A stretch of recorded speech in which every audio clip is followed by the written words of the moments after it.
They wore crowns of gold and fur, dined beneath vaulted ceilings, and knelt before altars to be anointed by God himself. From the outside, medieval kings seemed untouchable, ordained, absolute, and immune to the chaos around them. But behind the stone walls of their castles lay a truth that few history books dwell on. Kings bled, they wept, they broke.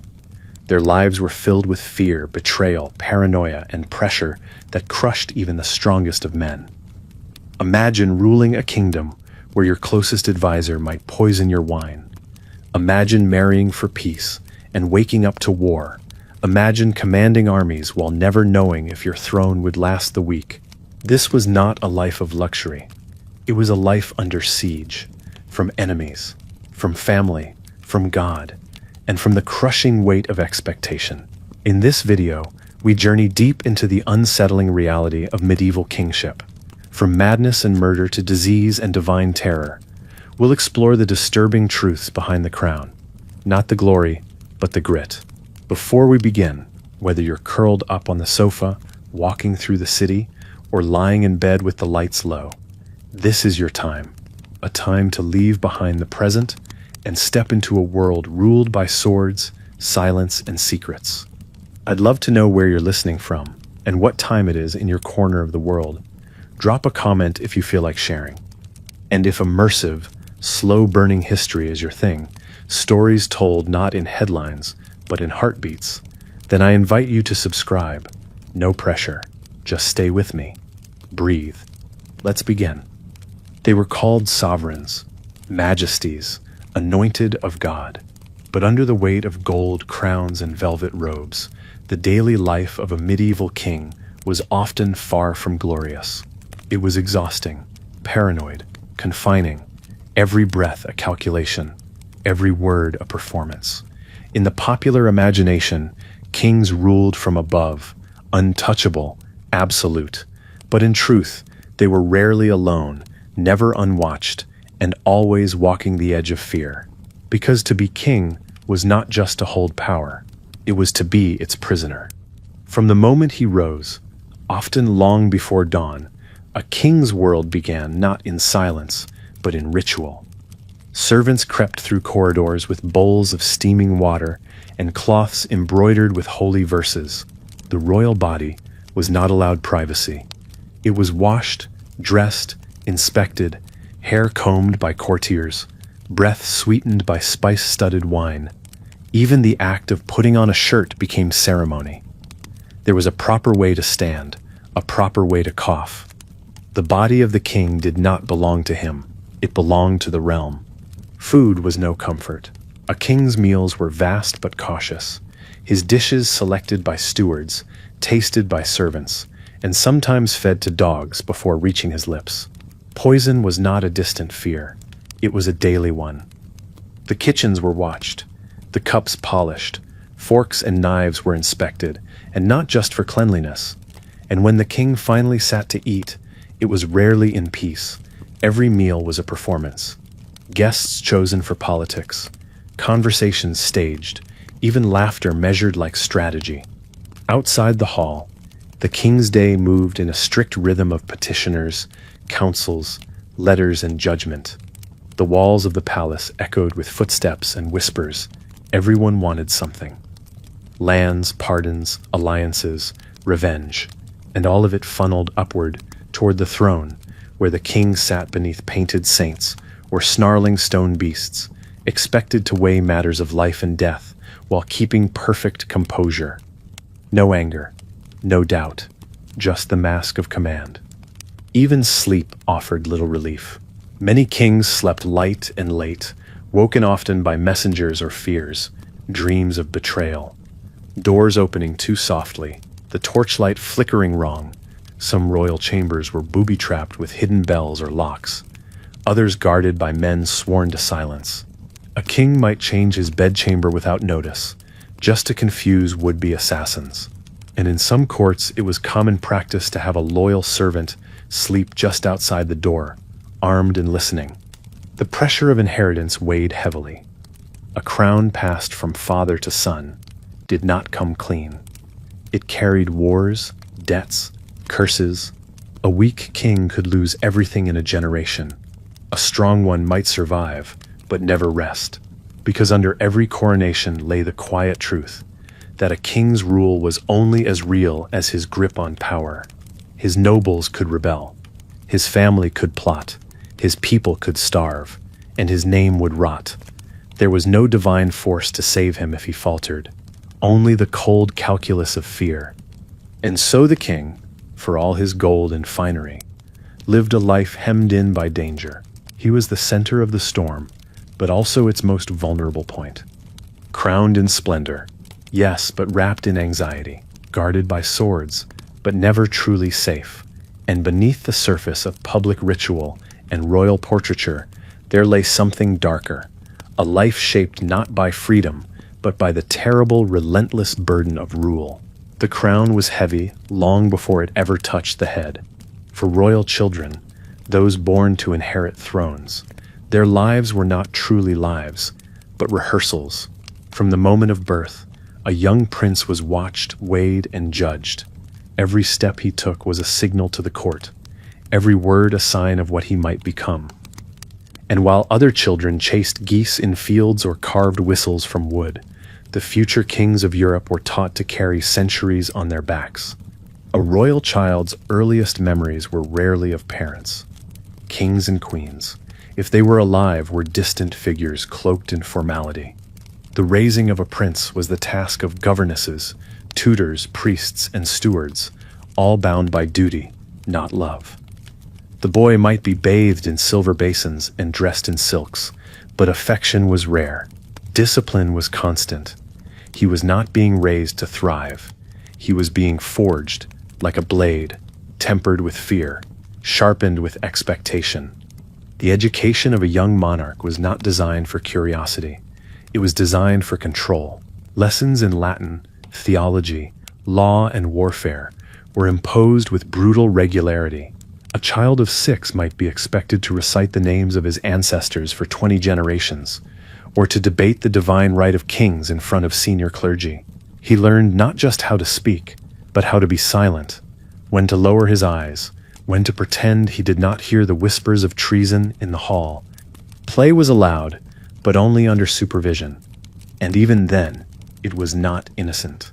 Toy swords became tools for gauging aggression.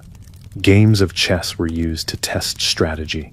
Hunting, falconry, fencing, these were more than sports. They were rehearsals for rule. Every mistake was noted, every injury a liability. And while the prince's life seemed rich, surrounded by gold and tutors and guards, it was profoundly lonely. True friends were rare. Every companion was also a rival, or a future subject. Many royal children were sent away to other courts, foreign lands, or the estates of allies. These were not holidays. They were hostage arrangements, masked as diplomatic training. A boy of 10 might live in the household of a powerful duke, learning manners with one hand and watching his back with the other. A misstep in these fragile relationships could bring down entire kingdoms. And for the prince, every meal, every gesture was performed under the gaze of people who might one day decide whether he lived or died. Even illness became political. A cough might bring panic to the court. A fever could summon priests with holy oil.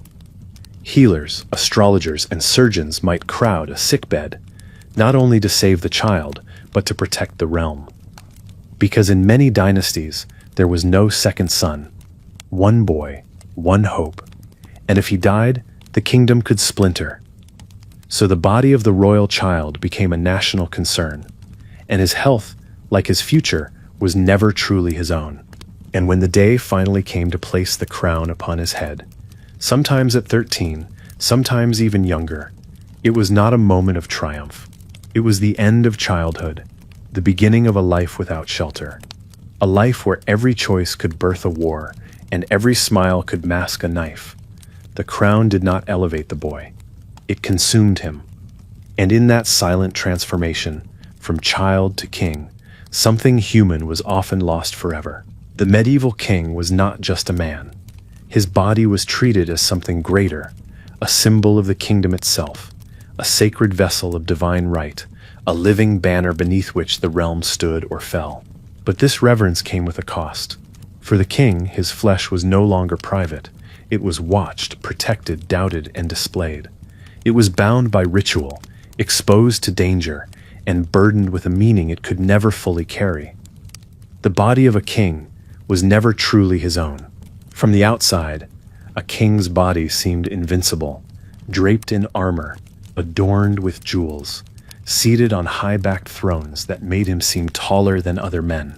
But behind the curtain of ceremony, that same body was vulnerable, and everyone knew it. Chroniclers recorded his wounds in battle, his limps, his humors, his swellings and sores. Rumors of impotence or illness could spread like wildfire because they weren't just personal, they were political weakness. A wart on the hand, a tremor in the voice, a nose that bled too often. These details mattered. They fed the whispers of court rivals and foreign spies. If a king looked pale during a feast, his steward might be questioned. If he stayed in bed too long, prayers would be ordered at cathedrals. Monarchs were expected to embody strength, but they lived under the constant fear that their bodies would betray them. And eventually, they always did. Protection became obsession. Royal physicians were rarely chosen for their skill alone. They were chosen for loyalty, for silence. A monarch might have several doctors at once, each monitoring the others. Treatments were often invasive and bizarre. Leeches, purges, cautery, enchanted relics sewn into garments. The goal was not just healing, it was control. The king could not afford to fall ill without explanation, and so the doctors became part of his inner court, half healers, half witnesses. But even among friends, the king's body could not relax. Every public movement was watched. If he stumbled during mass, it might be taken as a bad omen. If he fainted, it could shake the entire court. Monarchs learned to mask pain, to sit through hours of ceremony with fevers, to hide limps behind cloaks, to smile with cracked teeth. To flinch was to feed doubt. And so the king's posture became another kind of armor, rigid, controlled, exhausting. And always, there was the fear of attack. The king's body was a target, not just in battle, but in daily life. Assassins came disguised as priests, as servants, even as petitioners. Some carried poison, others came with knives. Palaces were rebuilt with winding halls and hidden exits. Guards were rotated daily. Wine was poured into silver to test for arsenic. The king might not even cut his own meat. It was pre-sliced by men who'd sworn oaths on relics. Every touch of food, clothing, or hand was a risk. And yet, this body, this trembling, aching, mortal body, was expected to be the embodiment of the state. It had to bless armies, sire heirs, stand tall during invasions, and remain unshaken in the face of death. But beneath the robe, beneath the crown, was always a man, aging, hurting, unsure.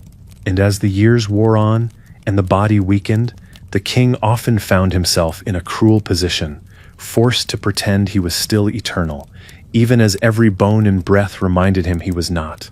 The sun might set behind stone towers, the feast might end, and the courtiers might fall silent. But for the king, nightfall brought no peace. Darkness in a medieval palace was not empty. It was crowded with meaning, symbols, omens, half-remembered dreams, and fears too dangerous to speak aloud. And so the royal bedchamber, though draped in luxury, became a place of ritual and anxiety. Because it was in the quiet of night that kings faced the one thing they could never conquer, uncertainty. The bed itself was a stage. 4 posts, often carved and gilded, with heavy curtains that could be drawn shut like theater drapes. This was not simply for warmth, it was protection. Layers of fabric muffled sound, blocked candlelight, and perhaps most importantly, kept out the watching eyes. Servants were dismissed, guards posted outside, and yet the king was never truly alone. Sometimes a page slept at the door. Sometimes a trusted confidant lay on the floor, dagger in hand, in case of treachery. Before sleep, there were rituals. The king might be anointed with oils, not only for his skin, but to ward off spirits. Prayers were whispered, some official, others deeply private. Certain monarchs insisted on being turned 3 times in bed to confuse demons. Others wore amulets under their nightclothes, wolf teeth, saintly relics, bits of parchment with words in ancient tongues. Because even in a Christian world, old fears lingered. The night, after all, belonged to more than just God. Omens were taken seriously. A storm that struck during a dream. A bat seen inside the royal chamber. A servant dropping a candlestick at dusk. These were not dismissed. They were noted, sometimes recorded in court logs. Kings consulted priests and astrologers, trying to interpret what the darkness meant. Because power, they believed, could be fragile at night. The veil between this world and the next seemed thinner, and so the smallest sign, a shadow moving wrong, a window creaking open, could unravel a king's confidence. Sleep, if it came, was rarely deep. Nightmares were taken as warnings. Some kings kept scribes nearby to record them. King Henry IV of England was said to have woken from violent visions, convinced of betrayal. Philip the Fair of France reportedly saw burning monks and crying children in his sleep, after ordering the suppression of the Templars. These weren't just bad dreams. They were interpreted as prophecies, judgments, echoes from beyond the grave. And sometimes, kings awoke to more than dreams. A disloyal page, a scream in the courtyard, a messenger pounding at the gates with news of war. The royal night was never private. The king's every breath might signal strength or weakness. And so, even in his most intimate hours, he performed, lying stiffly in a bed too large, speaking calmly through a sore throat, rising at midnight to receive letters in a robe stitched with crosses and lined with fur, not for comfort, but to remind others of who he was. So while the castle slept and the fires died low, the king remained alert beneath velvet and linen, eyes half closed but ears open, mind turning not with dreams, but with the careful calculations of one who knows that even in darkness he is being watched by friends, by enemies, by heaven, and sometimes by the past itself. For a medieval king, mercy was a luxury, and punishment a performance. To rule was to remind. To forgive at the wrong moment could invite collapse. And so again and again, kings were forced to shed blood in public, not out of cruelty, but out of cold necessity. Treason could not be whispered away. It had to be answered with ritual, fire, and steel, made visible to all. This was not justice as we might understand it today. It was theater, staged to keep the realm from slipping into chaos.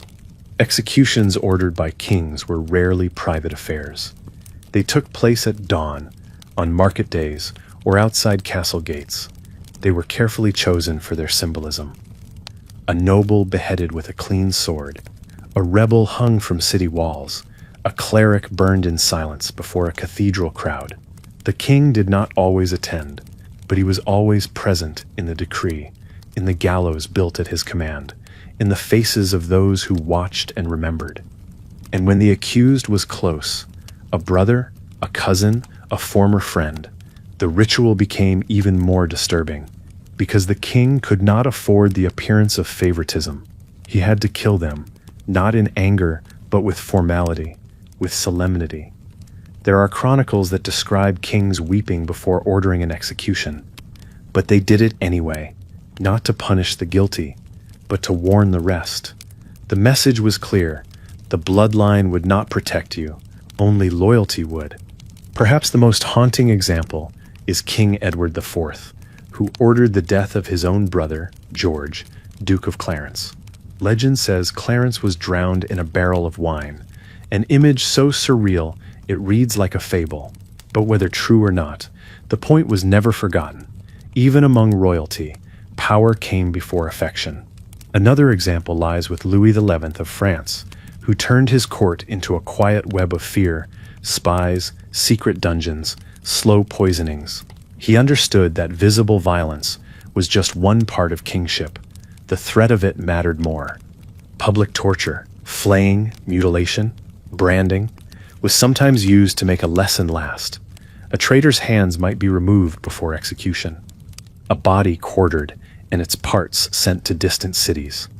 These were not acts of rage, they were messages written in flesh, and for the king, they carried a heavy cost. Every time he ordered such acts, he carved fear into the kingdom, but he also etched isolation into himself. Because to rule by terror is to walk alone. Not all kings embraced this power easily. Some hesitated. Others delegated the decisions to councils or clerics. But in the end, the crown always circled back to the same question: who must be removed to protect the realm? And the answer, more often than not, was someone once dear, someone with a claim, someone too ambitious, too beloved, or too dangerous to let live. So the king sat in his high seat, listening to petitions, weighing rumors, holding letters with trembling hands. And when the decision came, it was final. A name signed, a seal pressed, and the wheel turned. The executioner stood ready. The crowds gathered, and the king turned his face away, not out of guilt, but out of necessity, because to look too long at death was to see himself reflected, and yet it was his hand that made it happen. The castles were immense. Stone walls thick enough to turn aside arrows, towers high enough to see for miles. Their chambers were dressed in tapestries, warmed by fires, scented with cedar and rosewater. But to the king, these walls were often not fortresses, they were prisons, because for all their grandeur, most medieval monarchs lived trapped inside them. Not by force, but by fear, by duty, by the heavy weight of being too important to leave. A peasant could walk the fields. A merchant could ride between towns. A noble might hunt across his lands. But the king? The king had to stay where he could be seen, protected, and above all, controlled. In a world of shifting alliances and ever-present risk, every journey was dangerous. Even a royal procession required weeks of planning, guards, scouts, food stores, and roads cleared by laborers.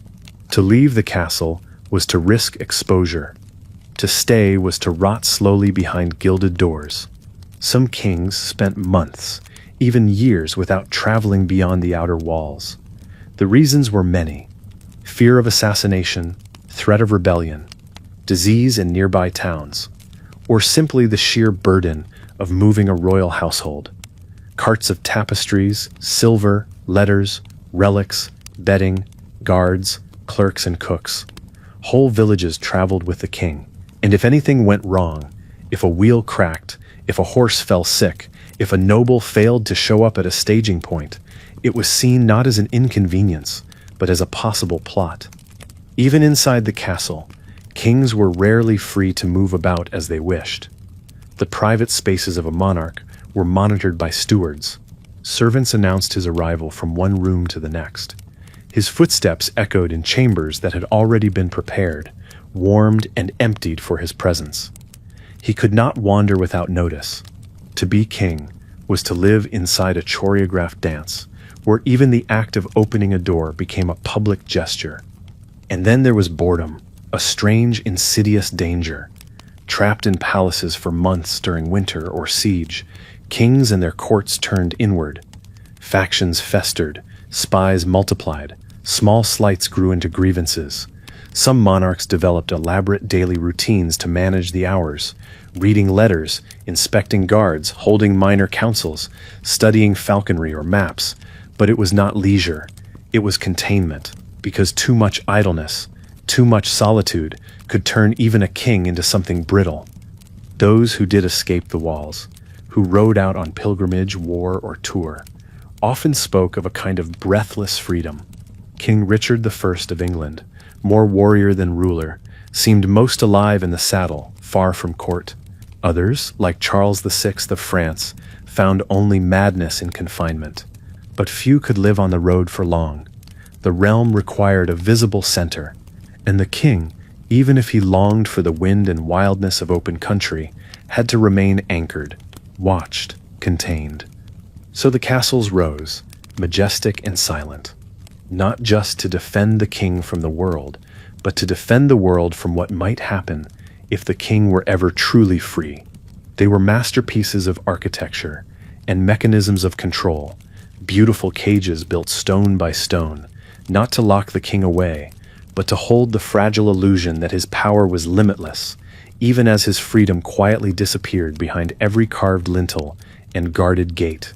It is easy to imagine a king as the captor, the figure who orders sieges, imprisons traitors, or dictates terms from a gilded chair. But history tells a quieter, more unnerving truth. In medieval Europe, kings were not always jailers.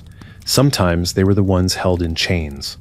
Their crowns did not shield them from captivity, and in the most delicate moments of history, a king's power could vanish with the turn of a key or the closing of a door. Some were captured on the battlefield, surrounded by blood and smoke. Others were seized in their own palaces, betrayed by those who once bowed before them. There was no dignity in it, no ceremony, just the awful realization that the symbol of the realm had become a bargaining chip. And once taken, a king became a thing to be bartered, his life measured in gold, treaties, or territory. His freedom dangled like a coin over the fate of a nation. King John II of France, taken prisoner at the Battle of Poitiers in 1356, spent years in English captivity. Though he was treated with courtesy, he was still a captive, a king who dined politely in enemy halls while his country bled in his absence. His ransom was astronomical.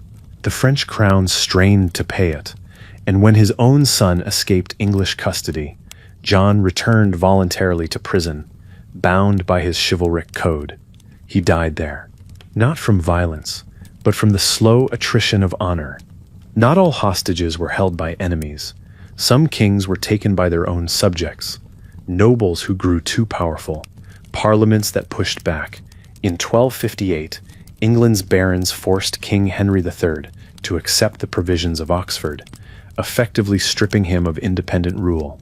And decades later, his son Edward II would be imprisoned by his own wife and her lover, held in remote castles, humiliated, and finally killed in one of history's most brutal and mysterious ends. His kingship did not save him, it made him vulnerable. There were subtler forms of captivity too. House arrest in all but name. Monarchs surrounded by advisors who controlled access to letters, to funds, to news from outside. A king might sit on the throne, still crowned, still obeyed, but beneath the surface, he was already caged. Every message delayed, every visitor filtered, every gesture watched.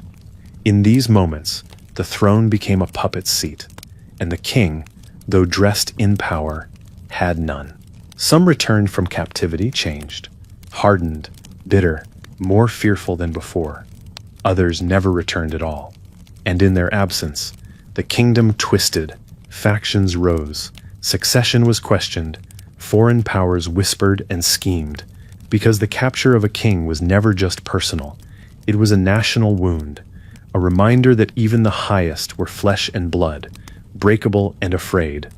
So when you walk the long halls of history and see the portraits of monarchs draped in ermine, remember this: many of them knew what it felt like to be powerless, to be locked behind stone, to be reduced to leverage, and in that silence, in that room where the king waited and wondered whether he would be ransomed or forgotten, we glimpse the deepest truth of medieval rule, that the crown was never a shield, only a mirror, and sometimes a very dangerous one.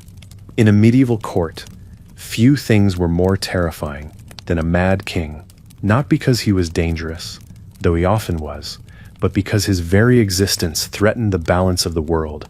A king was supposed to be God's representative on earth, the anchor of the realm's laws and legitimacy. When that anchor slipped, when the sovereign's mind began to fracture, the court could not name it.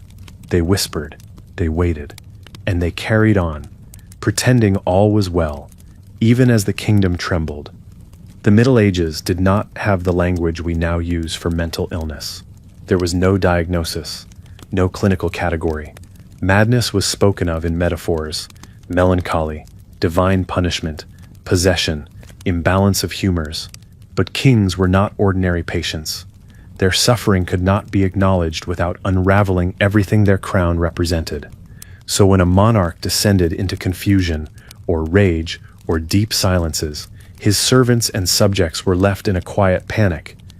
No story captures this better than that of King Charles VI of France, known to history as Charles the Mad. In his early reign, he was graceful and intelligent, but one day, riding with his men, he turned and attacked his own knights, convinced they were enemies.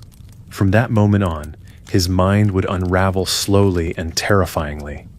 He believed he was made of glass, refused to be touched, screamed at invisible foes. Sometimes, he didn't recognize his own wife or children, but the court still bowed, still called him Majesty, still wrapped the crumbling edges of power in velvet and gold. The problem was not just that the king was unwell, it was that no one could officially admit it. To do so was treasonous, dangerous. So governance was handed off quietly to uncles, cousins, or queens, but always in the king's name. His seal still stamped laws, his figure still sat behind the throne, and in that silence, where everyone knew the truth but could not speak it, the machinery of the state began to rust. France suffered deeply under Charles's reign, but he was not alone. Henry VI of England slipped into catatonia for over a year during the Wars of the Roses. He would sit motionless for hours, unblinking, unresponsive, and still, courtiers dressed him, moved him from chamber to chamber, issued commands on his behalf. Others, like Joanna of Castile, known cruelly as Juana la Loca, were locked away by their own families, declared unfit but never dethroned, because once the crown was placed, removing it could collapse everything. Sometimes, kings recovered. More often, they did not. But even when a monarch's madness was obvious, the world around him kept spinning. Governments improvising, factions rising, wars beginning, and all the while the king remained at the center, a figure both sacred and broken. Not because his illness was shameful, but because his humanity had to be hidden behind the illusion of divine rule. And perhaps that is the most disturbing truth of all. Not that kings went mad, but that the system required pretending they hadn't. That even in their most fragile, most human moments, they were forced to remain symbols, polished, silent, and profoundly alone. In the vast halls of stone and candlelight, the birth of a royal child was never just a family affair. It was a political event, a calculation, a symbol. An heir meant continuity, a son meant stability, a daughter meant alliance. But beneath the heraldry and hymns, royal children often led lives of suffocating isolation. They were not born into childhood. They were born into expectation. And from their first breath, they belonged to the crown, not to themselves. A royal birth was surrounded by ceremony and anxiety. The mother was secluded for weeks in a practice known as lying in, watched closely by midwives and priests. When the moment came, dozens might be summoned to witness the delivery, not for comfort, but to verify the legitimacy of the child. Was it truly the king's? Was it truly alive? Female attendants recorded the cry. Nobles peered at the infant's face. In rare cases, a false child might be suspected, and the midwife accused of switching babies. There was no privacy, no peace, only scrutiny. The child was baptized swiftly, often within hours. Death hovered close in these moments. Infant mortality was high, even among kings. The sacrament had to be performed before the soul risked leaving unblessed. And already the name chosen was not for love, but for message. Names evoked saints, dynasties, victories. A Henry or Charles came with centuries of expectation. And once chosen, that name was no longer just an identity. It was a role to be filled. Even in infancy, a royal child's body became a vessel for politics. Their cradle was often public. Wet nurses were selected for their lineage, their piety, their loyalty. Rumors swirled if the baby failed to cry enough, or cried too much. If the child was too quiet, too pale, too thin. These signs to the court hinted not at health, but at portents. Superstition coiled around the royal nursery.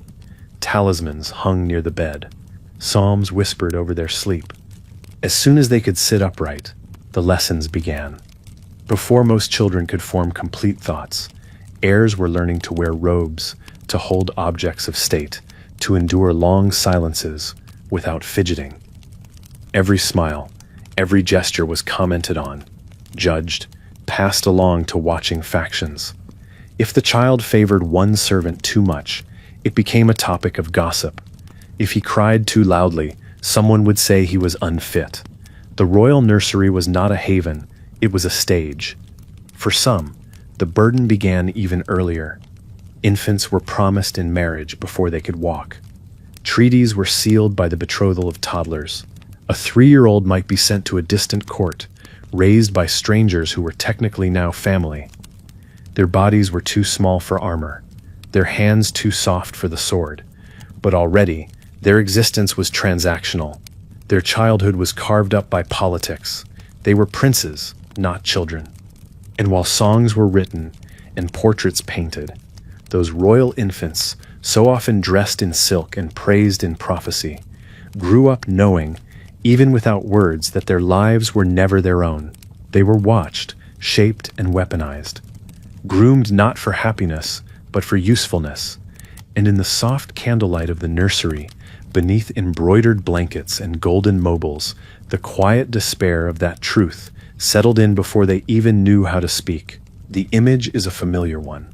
Kings in armor, banners raised, galloping into glory beneath the open sky. But the truth of medieval warfare for kings was not glory. It was fear, exhaustion, blood, and the constant gnawing knowledge that one wrong command could doom a generation. For a medieval monarch, leading an army was not just a duty. It was a performance on which the fate of their crown, their soul, and their realm depended. War rarely came by choice. It came by inheritance, by insult, by claim. And when it arrived, it demanded everything. Kings were not always trained for battle, but they were expected to ride at the front, to be seen, to be inspiring, to be unafraid. And yet beneath their breastplates, many were terrified, because battle was not a chessboard. It was chaos, screams and mud and steel in the throat. The king was watched not only by his enemies, but by his own men, waiting to see if he would break. Some monarchs rose to the challenge. Edward I of England marched relentlessly across Wales and Scotland, sleeping in armor, eating beside his men. Others, like John of Bohemia, blind and aging, rode into battle tethered to his knights so he could strike one last blow before death. But bravery did not mean control. Battles turned suddenly. Allies fled. Horses panicked. Kings found themselves alone in the dust. No longer rulers, just bodies among thousands.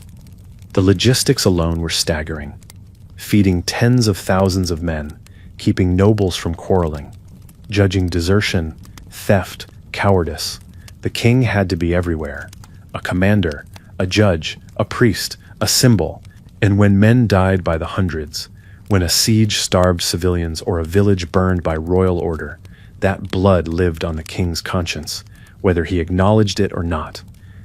And if the king was captured or killed, the realm could unravel overnight. Entire dynasties fell on single afternoons. The Battle of Hastings, the Battle of Agincourt, the Battle of Bannockburn, these were not merely military events. They were moments where the crown itself stood on the edge of annihilation. Monarchs rode into them knowing they might not ride out, and if they fled, they might never rule again. For the men around them, soldiers, knights, camp followers, the king was more than a commander. He was their reason for fighting. A good king gave courage. A weak one drained it. Some, like Richard the Lionheart, led charges themselves. Others directed from a distance, torn between safety and shame. And when the battle ended, The king was left to ride among the bodies, some still groaning, some still staring. He had to decide who was buried, who was pardoned, and what was worth remembering. And long after the smoke cleared, after treaties were inked and ballads composed, the king carried war inside him, the faces of the dead, the sting of failure, the ache of the armor. In the quiet of his chambers, far from the field, he was left with the knowledge that glory had a terrible cost, and that the weight of a crown was never heavier than when it sat on a helmet, slick with blood and rain. When a common man fell ill in the Middle Ages, it was often a private sorrow, managed with herbs, prayers, or silence. But when a king grew pale or coughed too long, the entire kingdom shifted into uncertainty. His body was not merely his own. It was the body of the state. His health meant stability. His weakness meant danger. And so, in a strange and uneasy choreography, illness became a public ritual, watched closely by nobles, clergy, and foreign spies alike. At the first signs of sickness, the king's chambers changed. Curtains were drawn, courtiers whispered. The best physicians, chosen not only for their knowledge but for their discretion, were summoned. They brought with them not just poultices and prayers, but the careful weight of politics. A misjudgment could cost lives. An indiscretion could trigger rebellion. And through it all, the king lay still, his fevered body no longer private, but a battlefield of belief and suspicion. Medicine in the medieval world was as much spiritual as physical. The king might be bled with leeches, purged with syruped rhubarb, or made to swallow crushed pearls mixed with wine. Priests stood by to hear confession. Saints' relics were placed under his pillow. Candles burned day and night. Everything had meaning. If the king's humors were said to be out of balance, his diet would be changed. If Saturn was in the wrong position, the doctors waited. And if none of it worked, the silence grew heavy. Courtiers began to maneuver. Letters were sent. Alliances tested. The question was never just, will the king survive? It was, what happens if he doesn't? If the heir was a child, or contested, or absent, factions formed overnight. Queens might be shut out. Princes might be recalled. In the hush of the king's sick room, the future was already being rewritten, but never spoken aloud.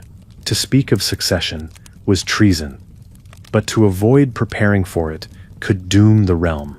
And yet, in the center of it all was the king, alone with his pain, his sweat, and his thoughts. He was often not told the full truth of his condition. Some were too ill to understand. Others were deliberately kept in ignorance. Hope was staged for him like a performance. Cheerful reports, quiet songs, soft-spoken prayers.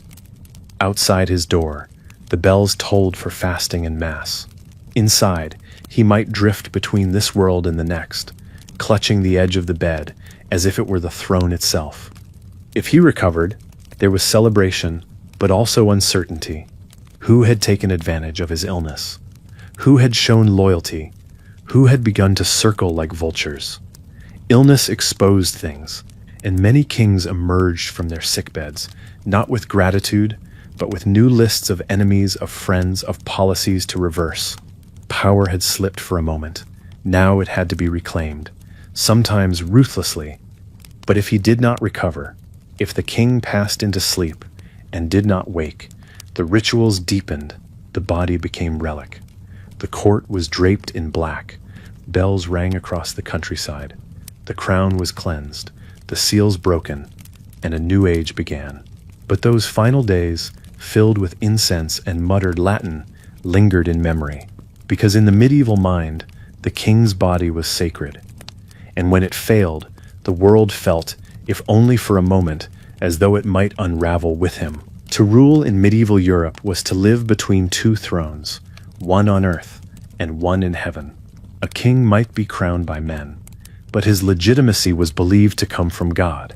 And yet, even as monarchs wore crosses and kissed relics, they ruled with swords, taxed the poor, spilled blood, and punished without mercy. This tension between divine approval and mortal power haunted kings all their lives, and often it broke them. The church was not merely a religious institution. It was a power greater than most kingdoms. It owned land, controlled law, appointed scholars, and whispered in the ears of the people. No ruler could ignore it. Some tried to dominate the church, appointing their own bishops, taxing church lands, even imprisoning clergy.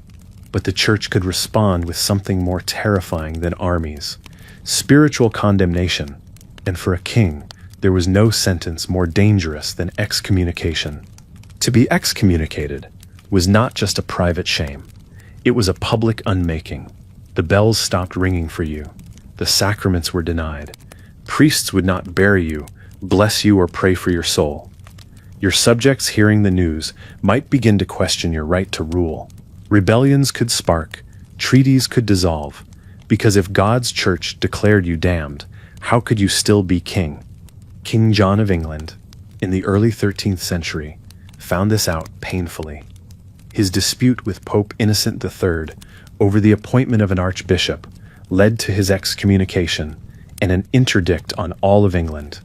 Churches went silent. Marriages were postponed. The land fell into spiritual darkness. John's authority crumbled. He was eventually forced to submit, offering England itself to the Pope as a vassal state. It was a humiliation, but it saved his throne. Some kings tried to walk both paths, ruling with an iron hand, but retreating into piety when it suited them. They built monasteries, funded pilgrimages, washed the feet of the poor during Easter. But these acts were not always born of mercy. Often they were desperate bargains, a transaction between blood and salvation, a way to purchase redemption for sins they could never undo. The contradictions were everywhere. A king might execute heretics by fire, yet confess daily in private. He might go to war against a Christian neighbor, yet fund the construction of a new cathedral. And at night, he might lie awake, wondering whether the crown on his head was truly a blessing or a curse dragging his soul toward judgment. Because power always left a stain, and for the medieval king, there was no easy way to wash it clean. Some kings broke under this weight. They abdicated, took vows, fled to monasteries. Others died clinging to priests, demanding last rites and forgiveness as their breath failed. A few even rewrote their legacies in death, founding hospitals, donating relics, asking to be buried in humble robes beneath unmarked stones. They wanted to be remembered, not as rulers, but as penitents, because in the end, the throne was temporary. But damnation, they believed, was forever, so kings ruled with one eye always tilted upward, toward heaven, toward judgment, toward the whispered hope that somehow, despite all they had done, grace might still be possible. A feast in a medieval palace was a marvel to behold.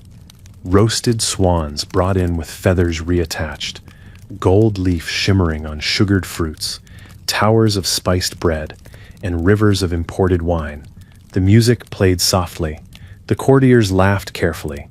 But beneath the silver platters and ceremony, the king sat still, watchful, because even in his own hall, among his own people, a single sip could end his life, and everyone knew it. Poison was the weapon of the subtle killer. It left no battlefield, no rebel banners, no war to justify, just a fever, a cough, a slow decline, or worse, an instant collapse before the eyes of an entire court. Kings lived in terror of it, and rightly so. Europe had seen too many monarchs fall sick too quickly, their deaths followed by hasty burials, murmured suspicions, and sudden shifts in power. There were rarely investigations, just rumors, and the feeling that someone, somewhere, had planned it all. The king's meals became a theater of caution. Food was prepared in guarded kitchens. Ingredients were inspected, water boiled, spices weighed. Every dish passed through the hands of tasters, men who lived on the line between loyalty and fear. In some courts, silver forks and goblets were used as detectors, their metal tarnishing, it was believed, in the presence of poison. Wine was often poured from one vessel into another, then tasted again, And still the king hesitated. Even the servants were monitored. Cooks and kitchen boys might be rotated regularly. Their families watched. In some palaces, no one was allowed to carry food into the hall alone. 2 men were required, one to bear the dish, the other to verify its journey. And above them all stood the royal steward, whose job was not just service, but vigilance. A single misstep, a delay in preparation, a reaction on the king's face, and heads could roll, quite literally. Not all poisons were meant to kill. Some were designed to weaken, to confuse, to make a monarch's judgment appear unstable. A foggy mind, a rash decision, a sudden illness before battle. These things could shape history, and often did. The line between medicine and poison was thin. Foxglove, hemlock, arsenic, these were known and feared. But other poisons came hidden in honey, wine, or unassuming herbs. Tasteless, colorless, fatal. The result was paranoia. Even among trusted allies, kings dined stiffly. Conversations slowed. Jokes felt thin. Every cough in the room drew glances. And in that space, draped in gold, filled with music, sat a man who could never truly relax, because the danger was not a charging army. It was a finger dipped into a cup, a favor granted to a cook's cousin, a hand too slow to eat after the king had swallowed. So while the court toasted and cheered, while the fire crackled and minstrels sang of glory, the king measured every bite like a gamble. He knew that power did not always end in war or rebellion. Sometimes it ended with the clink of a goblet, the taste of cinnamon, and a sudden final silence before the cup was even lowered from his lips. In the medieval world, betrayal didn't always wear a stranger's face. Often, it came from the people closest to the king, his brothers, his sons, his wife. Not because they were evil, but because they were ambitious, frightened, or desperate. Blood was supposed to bind the royal family together, but in truth, it only made the betrayals more personal, more painful, and more inevitable. Because in a world where inheritance was power, family became a battlefield. Every child born into a royal house was both a blessing and a threat. Firstborn sons were heirs. Younger sons were insurance or rivals. Daughters were diplomatic tools, married into foreign courts that might one day march against the throne. Siblings were raised under the same roof, learned from the same tutors, bowed to the same father. But as they grew, each became a shadow in the other's path, watching, waiting, calculating who would inherit, who would be married, who would be cast aside. Some monarchs tried to divide their kingdoms among sons to preserve peace. It rarely worked. In France, Louis the Pious, son of Charlemagne, watched his empire fracture under the weight of his children's jealousies. Civil war followed. In England, King Stephen fought a bitter, drawn-out conflict against his cousin Matilda, each claiming legitimacy. Across Europe, fratricide, the murder of one's own brother, was not unknown. And when it wasn't murder, it was imprisonment, exile, or silent disappearance. Even queens were not immune. Some plotted, others were used. A politically ambitious queen could find herself torn between loyalty to her husband and pressure from her natal family. A king's wife might be his partner or his spy. The most chilling example may be Isabella of France, queen to Edward II of England.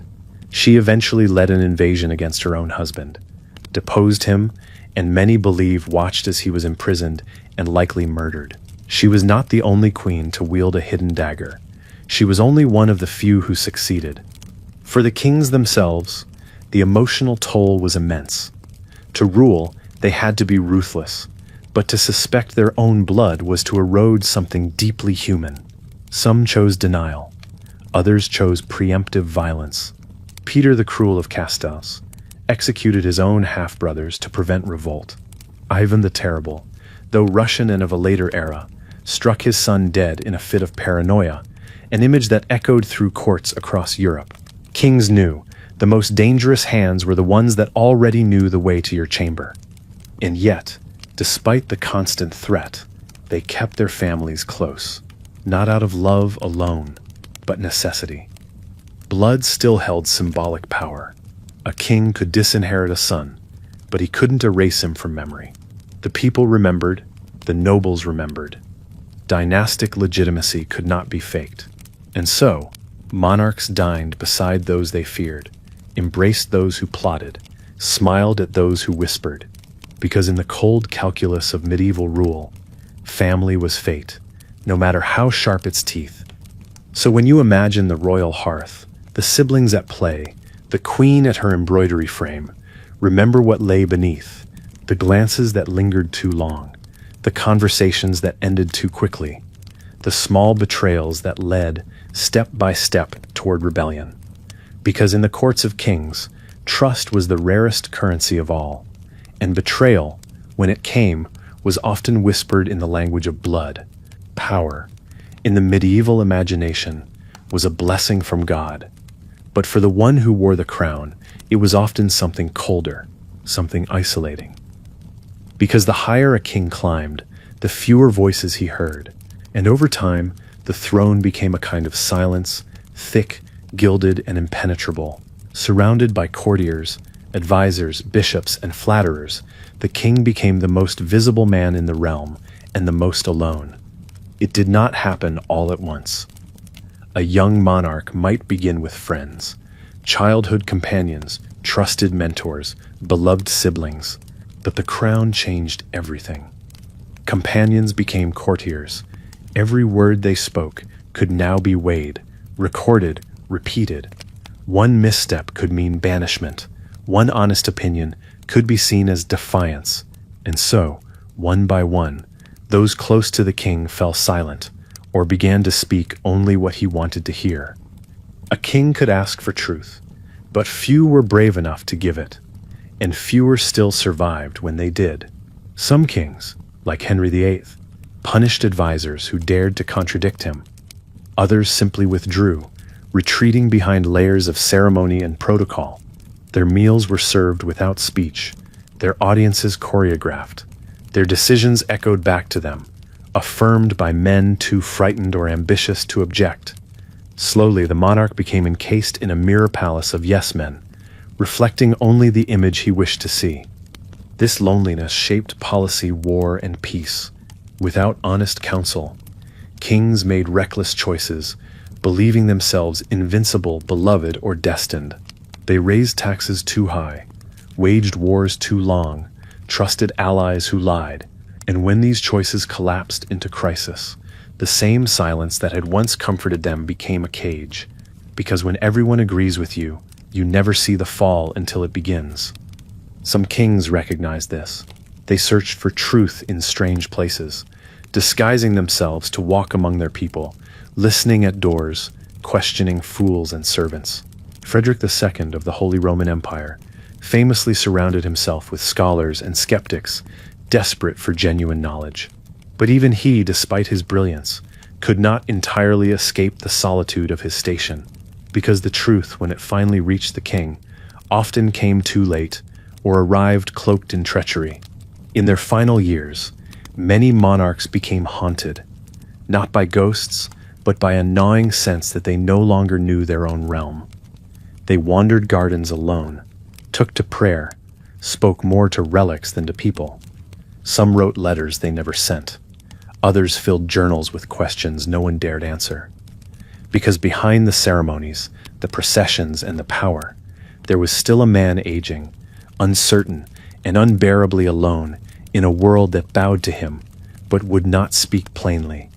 So while history remembers the crowns and battles, the laws and monuments, there is another legacy, quieter, but no less profound.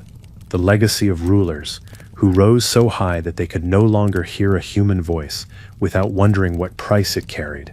For in the end, absolute power did not merely corrupt. It erased the simple, essential comfort of being known and being told the truth. The death of a king was never just a death. It was a transition, a signal, a page being turned in a book too large to hold in any one lifetime. When a common man died, the world moved on. But when a monarch approached his final breath, the entire realm leaned closer, not out of grief alone, but out of calculation. Because at the deathbed of a king, politics and eternity met in a single fragile moment. Long before the end came, signs were studied. A persistent cough, a failure to rise, a missed feast. Physicians were summoned quietly, confessors appeared more often, and still, the court maintained the illusion of strength, because to admit the king was dying before the right moment could unravel everything. Nobles would begin to jockey, claimants would sharpen their letters, armies would move closer to borders, and so within the castle walls, the performance began. The room was chosen carefully, not too far from the throne room. Grand enough to be symbolic, warmed, perfumed, draped in tapestries that spoke of order and lineage, a bed raised high, candles burning, books of hours nearby, and surrounding the king, the figures who had shaped his rule, advisors, bishops, sometimes even enemies made strangely welcome in the name of peace. The room filled with solemnity, but it was also filled with watchers. The king's words, if he could still speak, were listened to like scripture. Every phrase was weighed, every cough interpreted. He might name a successor, offer a final blessing, issue a command. Sometimes he tried to confess. Other times he rambled, mistook the faces at his side for ghosts, or fell silent entirely. But even in that silence, the ritual continued. Holy water, last rites, the sacrament of extreme unction, and always the scribes nearby, writing history as it happened, or as they were told to shape it. Few monarchs died in solitude. Death for them was public, staged. A moment to prove legitimacy, to seal alliances, to pass the crown in a way that prevented bloodshed. Even the final breath was often watched by too many, chroniclers ready to proclaim a peaceful passing, a vision of saintly calm, a smile as the soul departed. Whether true or not, the image mattered, because how a king died would shape how he was remembered. After the death came the processions, the heart sometimes removed, the entrails buried separately, the body washed and robed in regalia, placed in a viewing chamber surrounded by candles and silence. People came not only to mourn, but to look for signs. Had the face stiffened strangely? Had the hands curled? Superstition clung to the corpse, but reverence too. The dead king became a relic, a vessel of memory and myth. And so, the deathbed of a king was both an ending and a beginning. It was where power passed, not gently, but under the careful gaze of those who needed it to pass cleanly. A moment soaked in incense, shadowed by ambition, filled with prayers and whispered regrets. And in the stillness of that final breath, the great illusion of medieval monarchy was laid bare, that the king was divine, immortal, above the fray. But he died, as all men die, alone, uncertain, and leaving behind a world already rushing to define him. The body of a medieval king did not rest quickly. Death was only the beginning of another ritual, a final public performance of kingship, one last journey through the realm he once ruled. Before the soul could be trusted to heaven, the flesh had to be prepared, mourned, honored, and transformed. A royal burial was not only about grief, it was about message, about permanence, about crafting a memory that would survive long after the crown was passed. First came preservation. In an age without refrigeration, a monarch's corpse began to change almost immediately.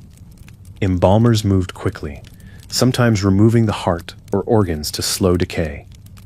Perfumed oils were applied. The body was wrapped in linen or placed in lead-lined coffins to delay the inevitable. In some cases, like that of Edward I of England, separate burial locations were used, one for the heart, another for the viscera, a third for the body itself. Each site became a sacred symbol of royal presence. Then came the vigil. For days the body lay in state, dressed in full regalia, crown, orb, scepter, surrounded by candles and silence. Monks chanted the hours. Nobles passed through to kneel or murmur prayers.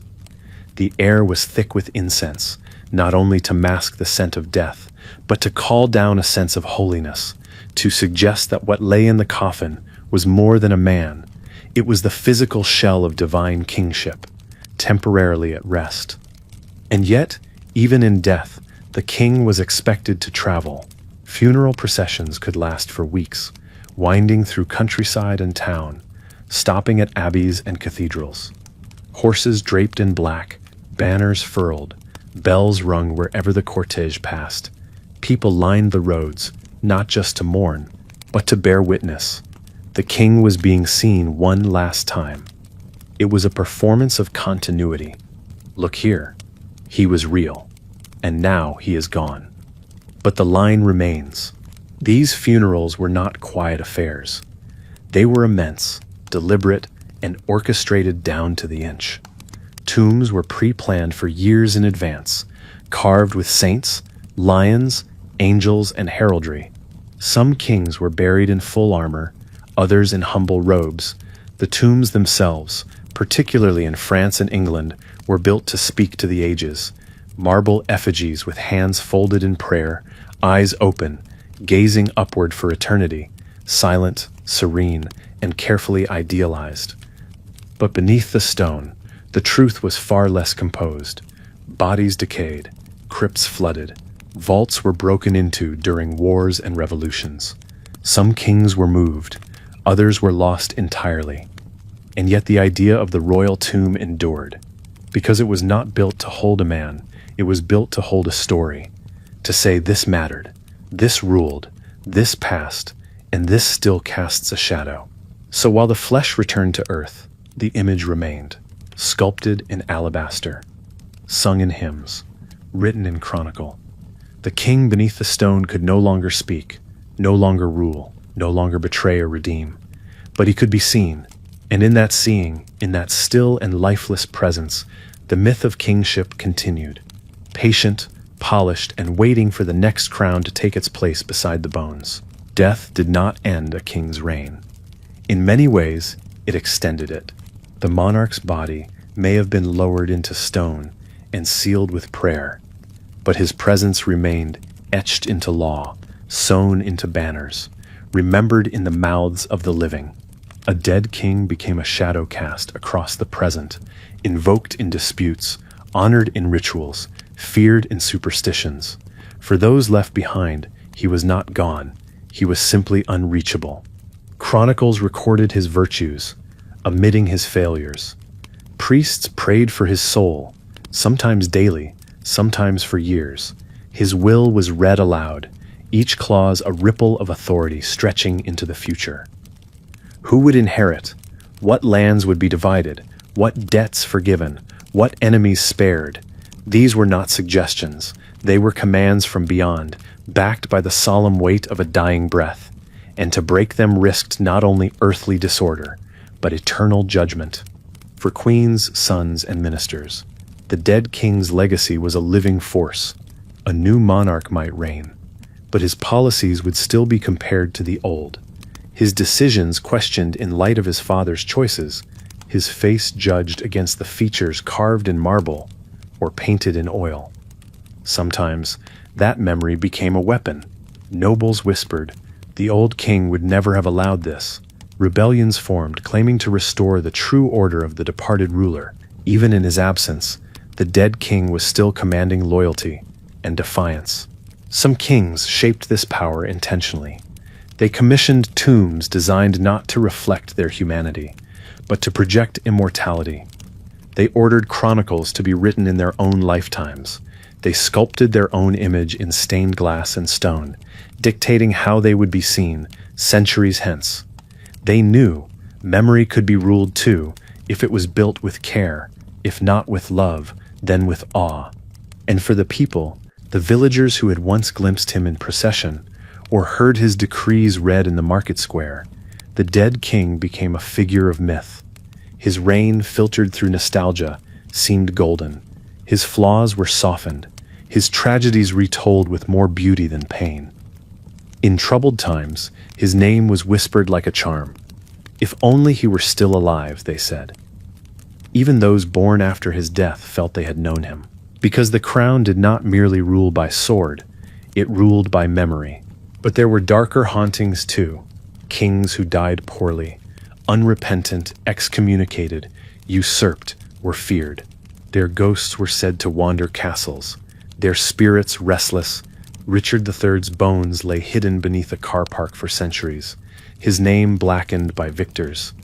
Edward II's death, shrouded in mystery and rumor, echoed through every rebellion that claimed vengeance. Some monarchs ruled more fiercely in legend than they ever had in life. So the crown, even in death, was not laid down lightly.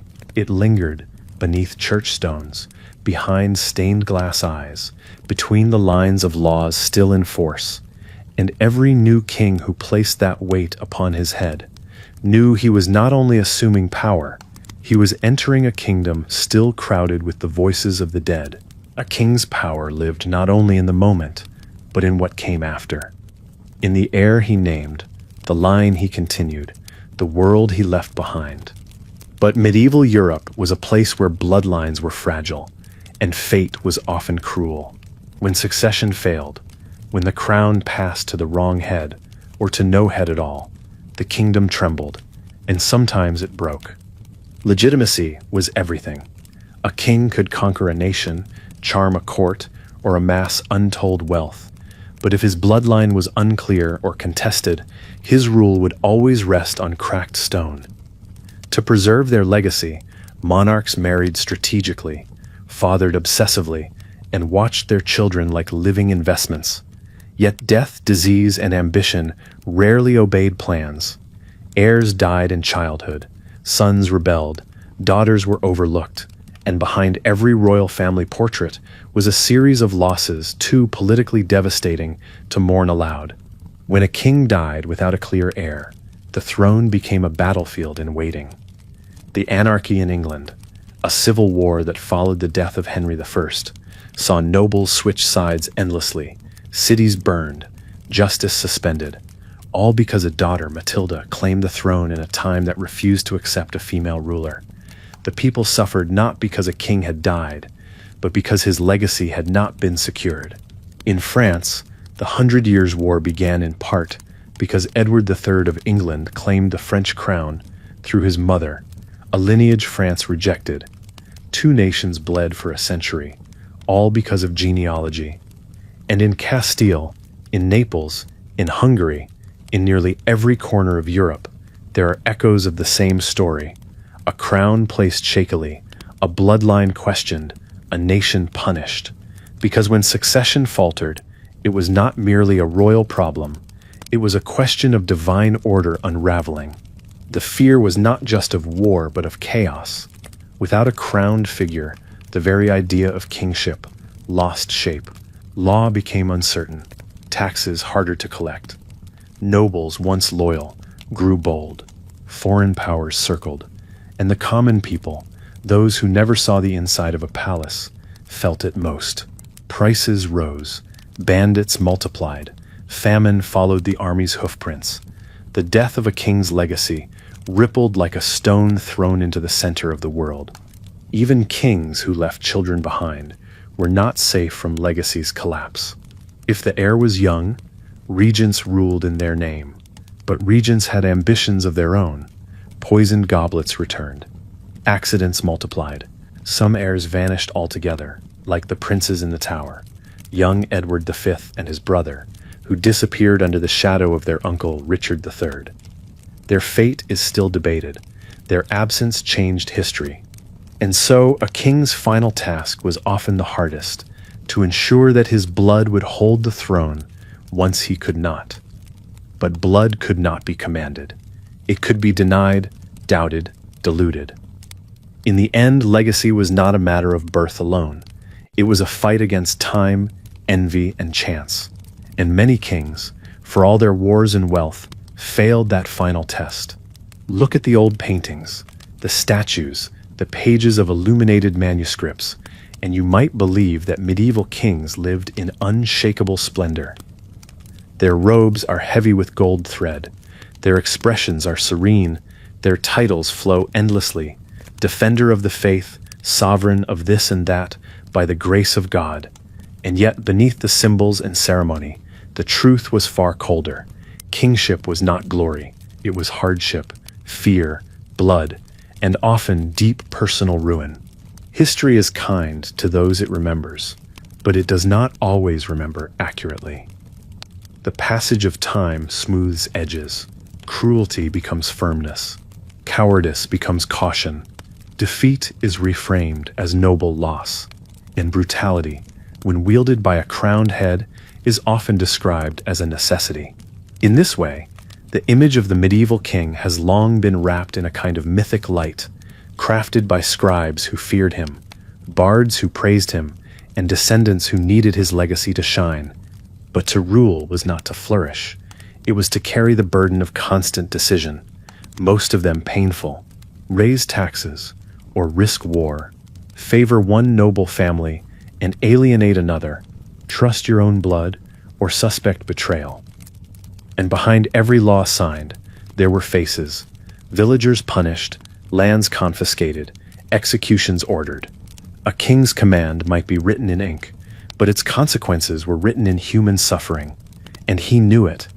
There was also the burden of performance. A king could not falter in public. He could not grieve openly, or show doubt, or age too visibly. His body had to symbolize strength, his voice, command, his presence, stability. Even in private, the walls had ears. Even in prayer, there was fear of what might be overheard. And so many kings lived as actors in their own lives, endlessly watched, endlessly judged, endlessly alone. The most powerful kings often died with the fewest who truly loved them. Their friends became rivals. Their children became pawns.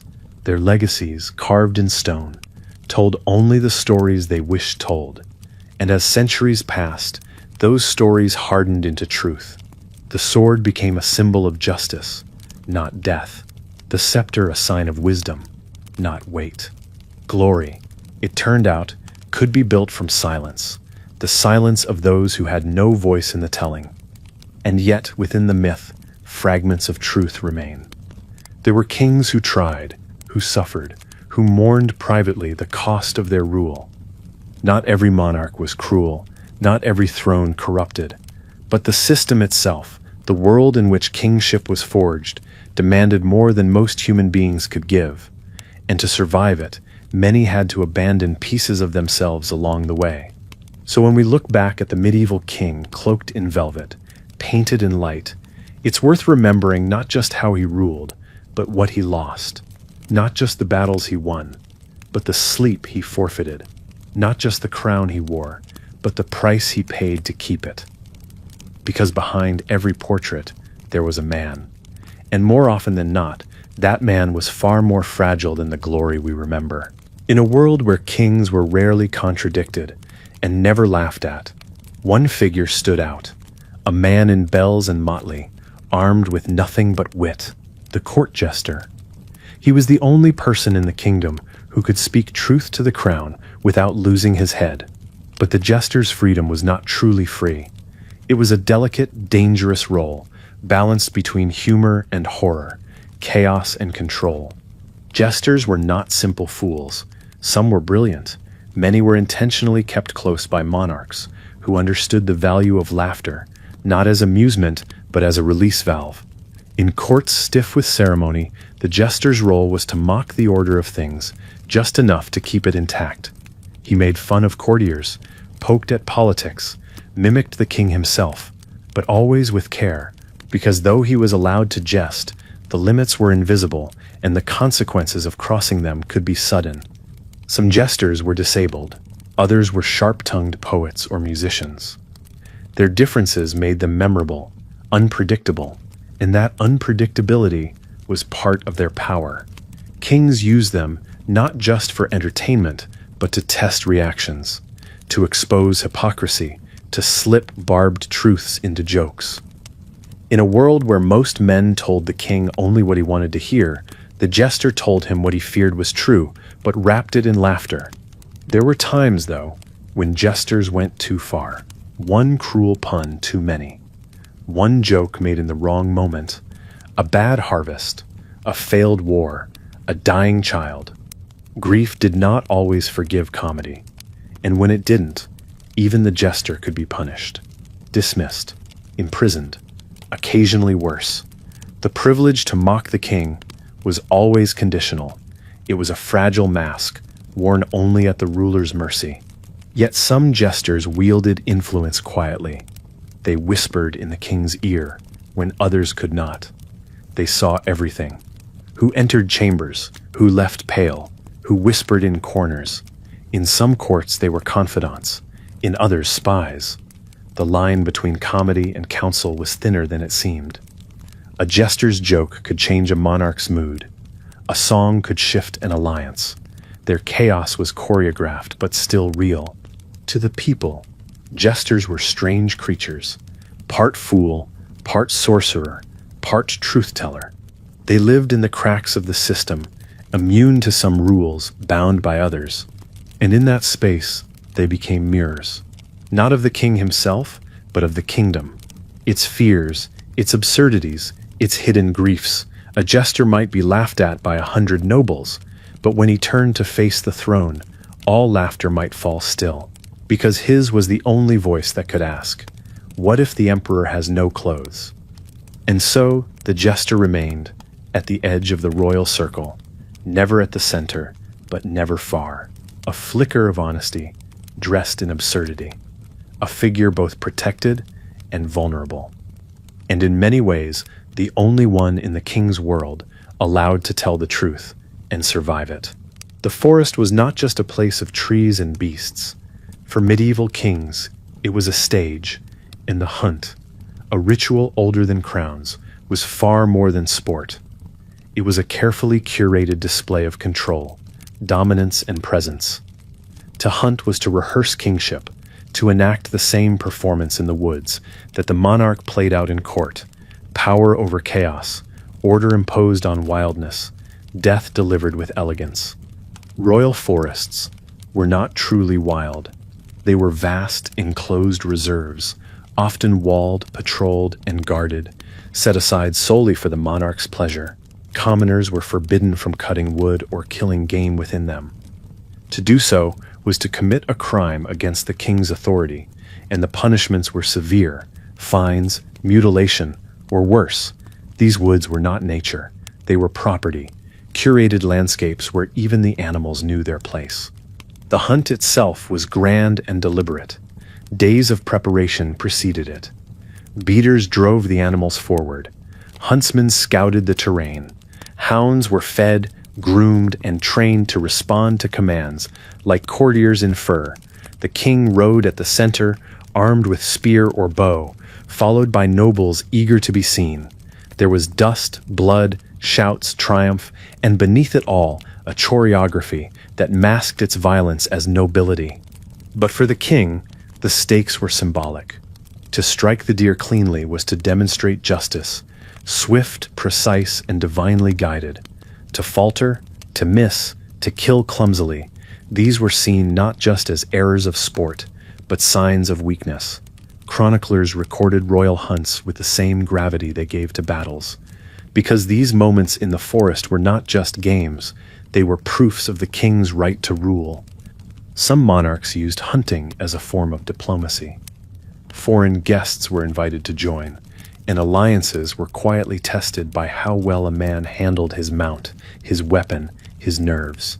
Others hunted to escape the suffocation of court life, to feel something elemental.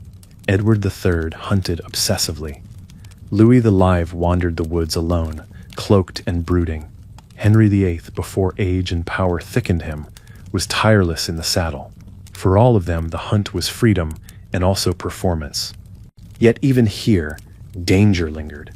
A thrown horse, a wounded boar, a rebel hiding behind the trees. Kings had died on royal hunts. Others were injured and never quite recovered. Because despite the ritual, nature was never fully tamed. No wall, no law, no number of attendants could guarantee control, and perhaps that was part of the appeal. The forest whispered reminders that not even a king was beyond risk. And so the royal hunt remained, part pleasure, part pageant, a place where kings rehearsed their mastery, surrounded by carefully managed wilderness. And as the deer fell, and the horns sounded, and the blood soaked into the moss, the monarch looked on, not just as a man who had conquered an animal, but as one who, for a moment, had convinced the world that he ruled even the wild. The medieval king's power did not live only in laws or armies. It lived, too, in cloth, in gold-threaded robes, in jeweled buckles, in the silent shimmer of silk as he passed through a candlelit hall. Clothing was not vanity. It was a language. It spoke rank, divinity, control. In a world where few could read or write, a king's appearance became a form of governance, visible even from a distance, etched into the minds of those who would never speak to him. A monarch's wardrobe was carefully curated, every layer steeped in meaning. Colors mattered. Purple, imported at great cost, whispered of Rome, and divine authority. Crimson suggested sacrifice. Black, for mourning or majesty. Gold, of course, was transcendence made visible, and each shade was regulated by sumptuary law, by custom, by expectation. Only the king could wear certain combinations. Only the king could wear cloth that sparkled like light itself. Fabrics came from across continents, silks from Byzantium and the East, wool cloaks trimmed in fur from the north, linen undergarments from closer to home. These materials passed through many hands, dyers, weavers, tailors, before reaching the royal body. But even the act of dressing was theatrical. Kings were often clothed by attendants, sometimes in public ceremonies, where each layer was both armor and symbol. To be seen in royal attire was a kind of judgment. Courtiers observed everything. Was the king richly dressed, or unexpectedly plain? Was he wrapped in mourning colors, or in defiant brilliance? A sudden change of costume could signal a shift in politics. A subtle embroidery might nod to a new alliance. A certain jewel worn near the heart might confirm a rumor. Because in court, nothing was simply worn, everything was said. Even the crown itself was less worn than shown. Heavy, uncomfortable, and awkward, it was brought out for formal occasions, coronations, feasts, declarations. The rest of the time, its weight was carried symbolically, echoed in rings, brooches, and ornamented girdles. And each time these items appeared, they reminded the viewer that the man before them was more than flesh. He was institution. He was nation. Royal garments were not static. They changed over a reign. A young king might dress with boldness, all swagger and statement. An older monarch, seasoned and weathered, might lean into gravitas, dark velvets, structured robes, fewer flourishes. Illness brought changes too. Loose robes to hide weight loss, gloves to conceal tremors, hoods to shadow fading eyes. The wardrobe adapted, even as the myth of majesty had to be preserved. Portraits and processions froze these choices in time. Artists painted kings not as they were, but as they wished to be remembered. Embroidery became metaphor. Robes defied gravity. A monarch whose kingdom was fracturing might still appear robed in undisturbed harmony, each fold suggesting stability. The illusion was part of the power, and people believed it because they wanted to believe it. In private, though, a king might shed the costume of rule. At night, in guarded chambers, he wore linen like any other man. He sweated through fever. He scratched at itches. He wrapped himself against cold. These moments were rarely seen, but they were real. They reminded even the sovereign that beneath the velvet and silk, he was only skin and bone, warmed by threadbare cloth. But for those who never saw the king undressed, who knew him only by what he wore in public, his image was enduring. It was a source of awe, or envy, or fear. Children whispered of his robes. Peasants saw them in tapestry and stained glass. Foreign courts judged him first by his wardrobe, and only later by his deeds. And in this way, a seam could carry more political weight than a sword. Some kings weaponized this consciously. They dressed richly not only to impress, but to intimidate.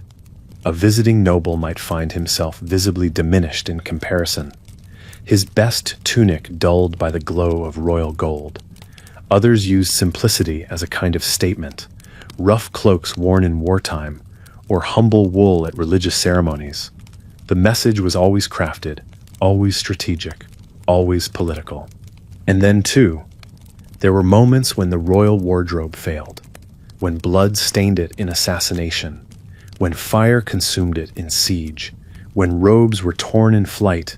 These moments, rare, brutal, unforgettable, revealed the fragility beneath the grandeur.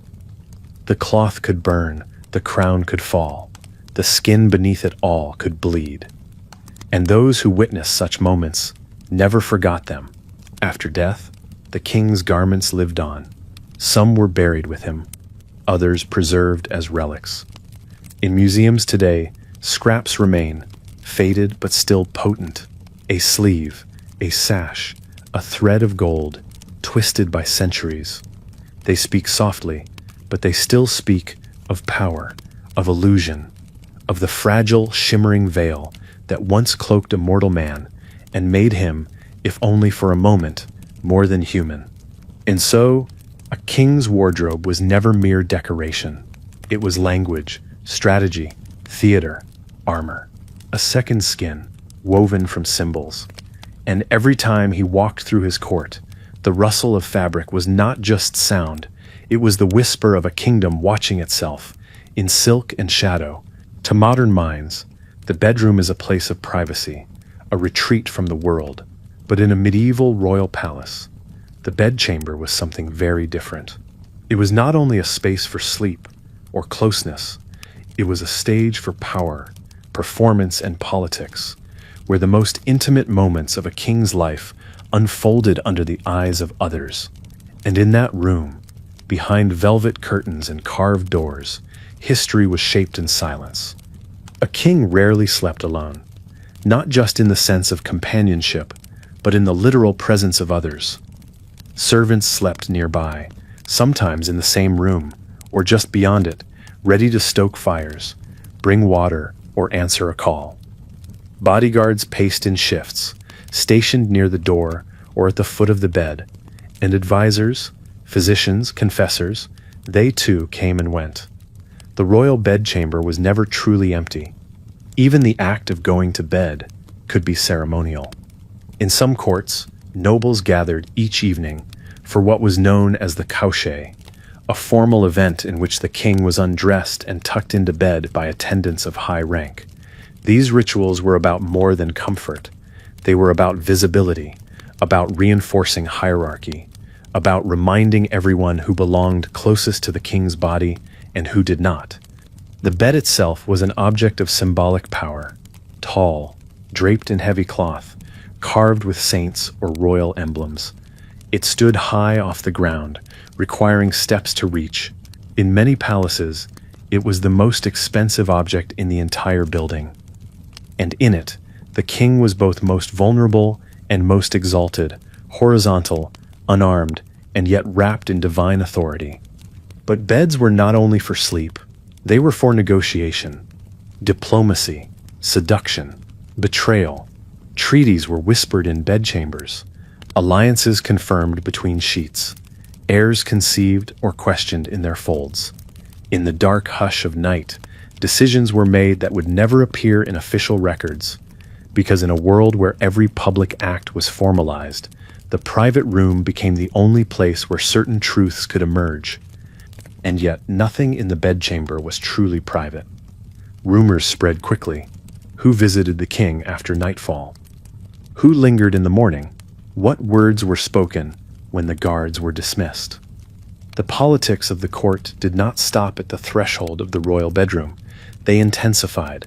A glance exchanged between the king and a lady-in-waiting could shift favor. A sigh overheard could alter succession. Even illness unfolded publicly.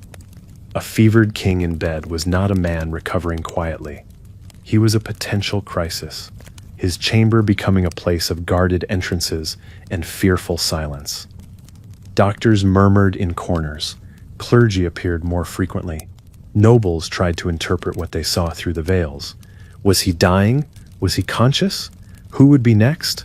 And all the while, the king lay there, surrounded yet profoundly alone. There was also the matter of the queen. In theory, the royal bed was a place of marital union. In practice, it was complicated. Political marriages did not guarantee closeness. Some couples rarely slept in the same room. Others maintained separate wings. And yet, when an heir was needed, the act itself became political theater. Witnesses were sometimes required, not to the act, but to its likelihood, to swear that the succession was legitimate.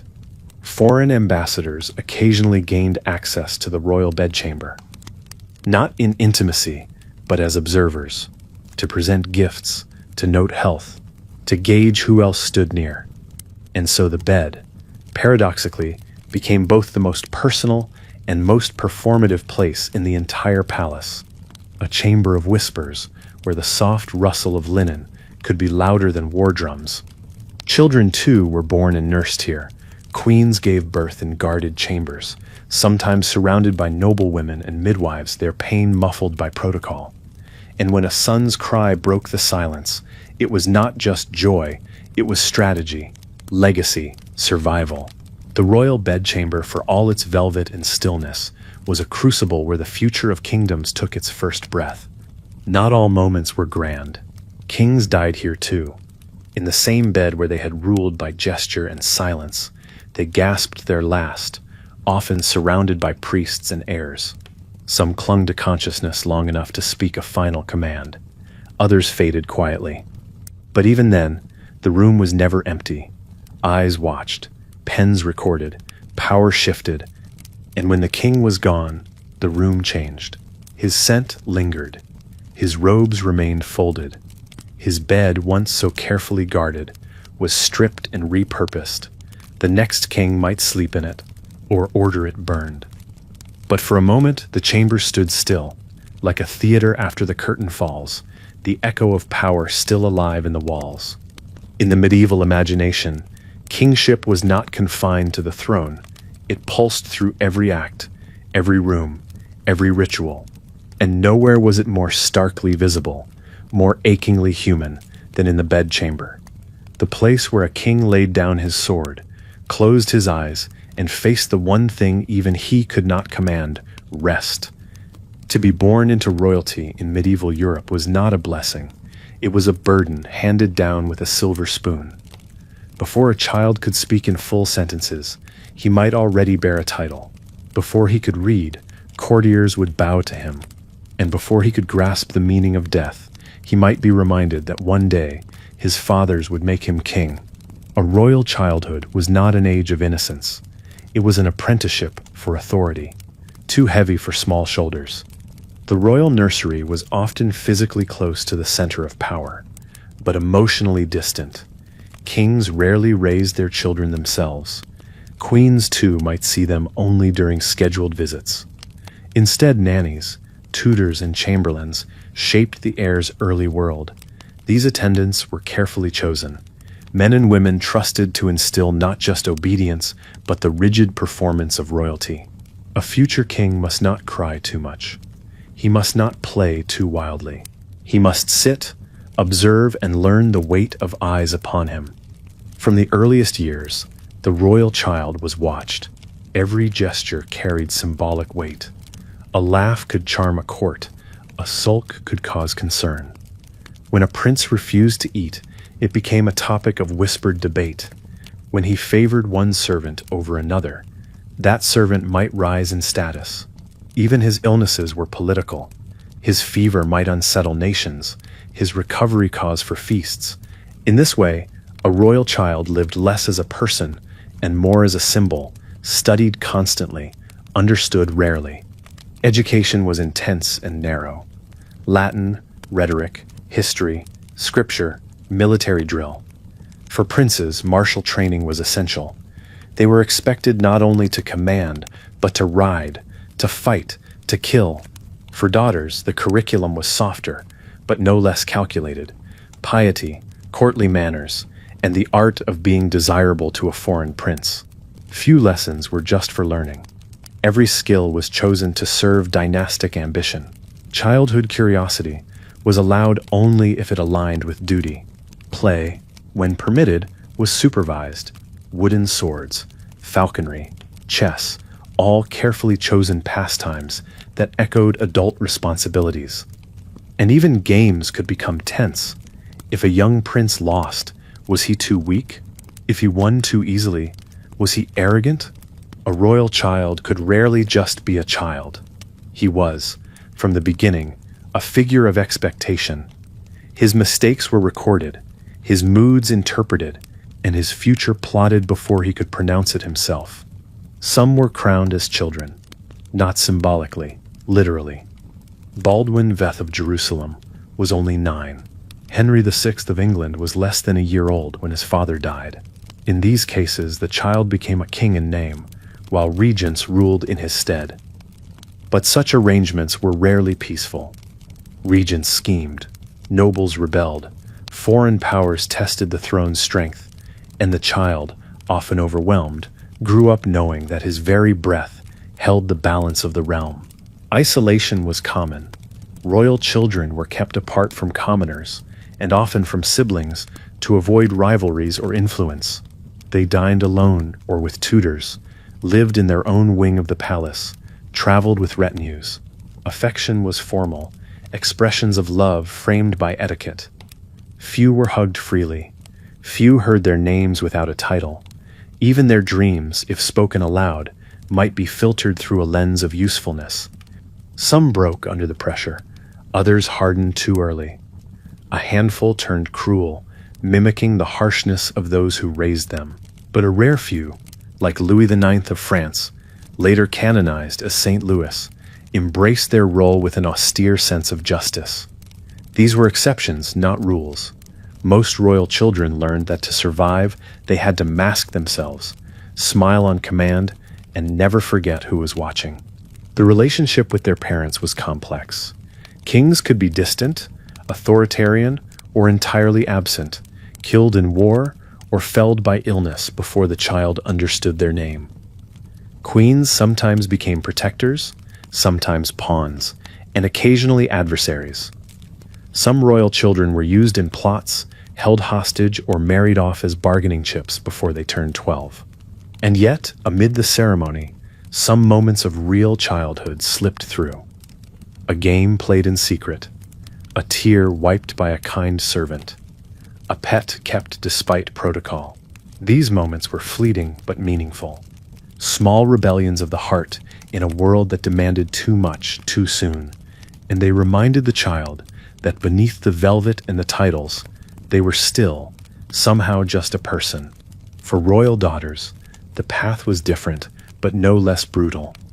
Their value was often measured by the alliances they could forge through marriage. Some were betrothed as infants, their fates sealed in ink, long before they had their first tooth. They learned to smile, to flatter, to endure, and when their wedding day came, often in a foreign land, they left behind everything they had ever known, expected to become queens in unfamiliar courts, fluent in unfamiliar languages. By adolescence, most royal children had learned the cost of their birth. They knew which servants could be trusted, which glances carried danger, which choices were not theirs to make. Some had already witnessed executions. Others had been forced to sign documents they could barely read. And all of them understood, on some level, that they did not belong to themselves. They belonged to the crown. So while stories may romanticize royal childhood, gilded toys, banquets, miniature thrones, the truth is more hollow. It was a life of surveillance, obedience, and symbolic weight. A life where the smile of a boy or girl was rarely carefree, but calculated. Where growing up meant not just aging, but performing. And where the crown, though never yet worn, pressed against their brow from the day they were born. For a medieval king, war was not an interruption of peace. It was part of the rhythm of rule. It shaped calendars, defined legacies, and carved names into the walls of history. A peaceful reign might be called wise, but a victorious one was remembered forever. And so kings, bound by honor, ambition, and ancient feuds, marched to war not always out of necessity, but because glory demanded it. The decision to go to war was rarely made alone. Councils met, advisors whispered, bishops blessed, but in the end, the king gave the word. And once given, it could not be taken back without shame. The preparations began immediately. Levies called, supplies gathered, letters sent to vassals and allies. The machinery of war turned slowly, but with purpose, and at its center, a monarch trying to transform belief into outcome. Royal war was ritualized, banners were sewn with saints and lions. Trumpets signaled not just movement, but meaning. The king's armor was fitted, his sword polished. Horses were chosen, not just for strength, but for appearance. He would be seen. He must embody command. And beneath the steel and ceremony, he often carried something more fragile, a private fear he could never show. Because while kings led armies, they were not gods. They bled, they sickened, they aged. On campaign, the royal tent might be luxurious compared to a common soldier's, but it was still cold in the night, loud in the rain, and close to death. Flies swarmed, wounds festered, food ran out, and still, the king had to stand tall, his presence a shield, his gaze a kind of command in itself. Some kings fought bravely, even recklessly. Richard the Lionheart led charges himself, his sword cutting through flesh and dust. Edward I waged brutal campaigns in Wales and Scotland, pushing his body and kingdom to exhaustion. Others, like Philip III of France, struggled with sickness and confusion, their men watching with growing dread. And some kings died on the field, their bodies dragged from chaos to silence, royalty and mortality indistinguishable in mud and blood. But more often, kings waged war at a distance. They directed from command tents, received reports, issued decisions, and in doing so, they bore a different kind of burden. The knowledge that every command might send thousands to die. The young farmer pulled from his village, the archer who would never see his wife again, the squire who would scream under a foreign sky. These lives added up like coins spent, but rarely counted. Victories were paraded, feasts declared, songs were written, tapestries stitched, but the cost remained, sometimes invisible even to the crown. Tax burdens grew. Famine followed scorched fields. Cities were left with half their men, and when kings returned, covered in laurels, the silent looks of their subjects told a second story, one of grief, patience, and unspoken judgment. For some rulers, war became an addiction. The thrill of movement, the certainty of action, the absence of courtly games. But over time, even the most hardened monarchs found themselves changed. Their faces lined, their tempers short, their trust eroded. Men they had fought beside, now buried or betrayed. And their dreams, if they still dreamed, were heavy with hooves and fire. Religion framed war as sacred. Battles were fought under holy banners. Mass was heard before blood was spilled. Victories were attributed to divine favor.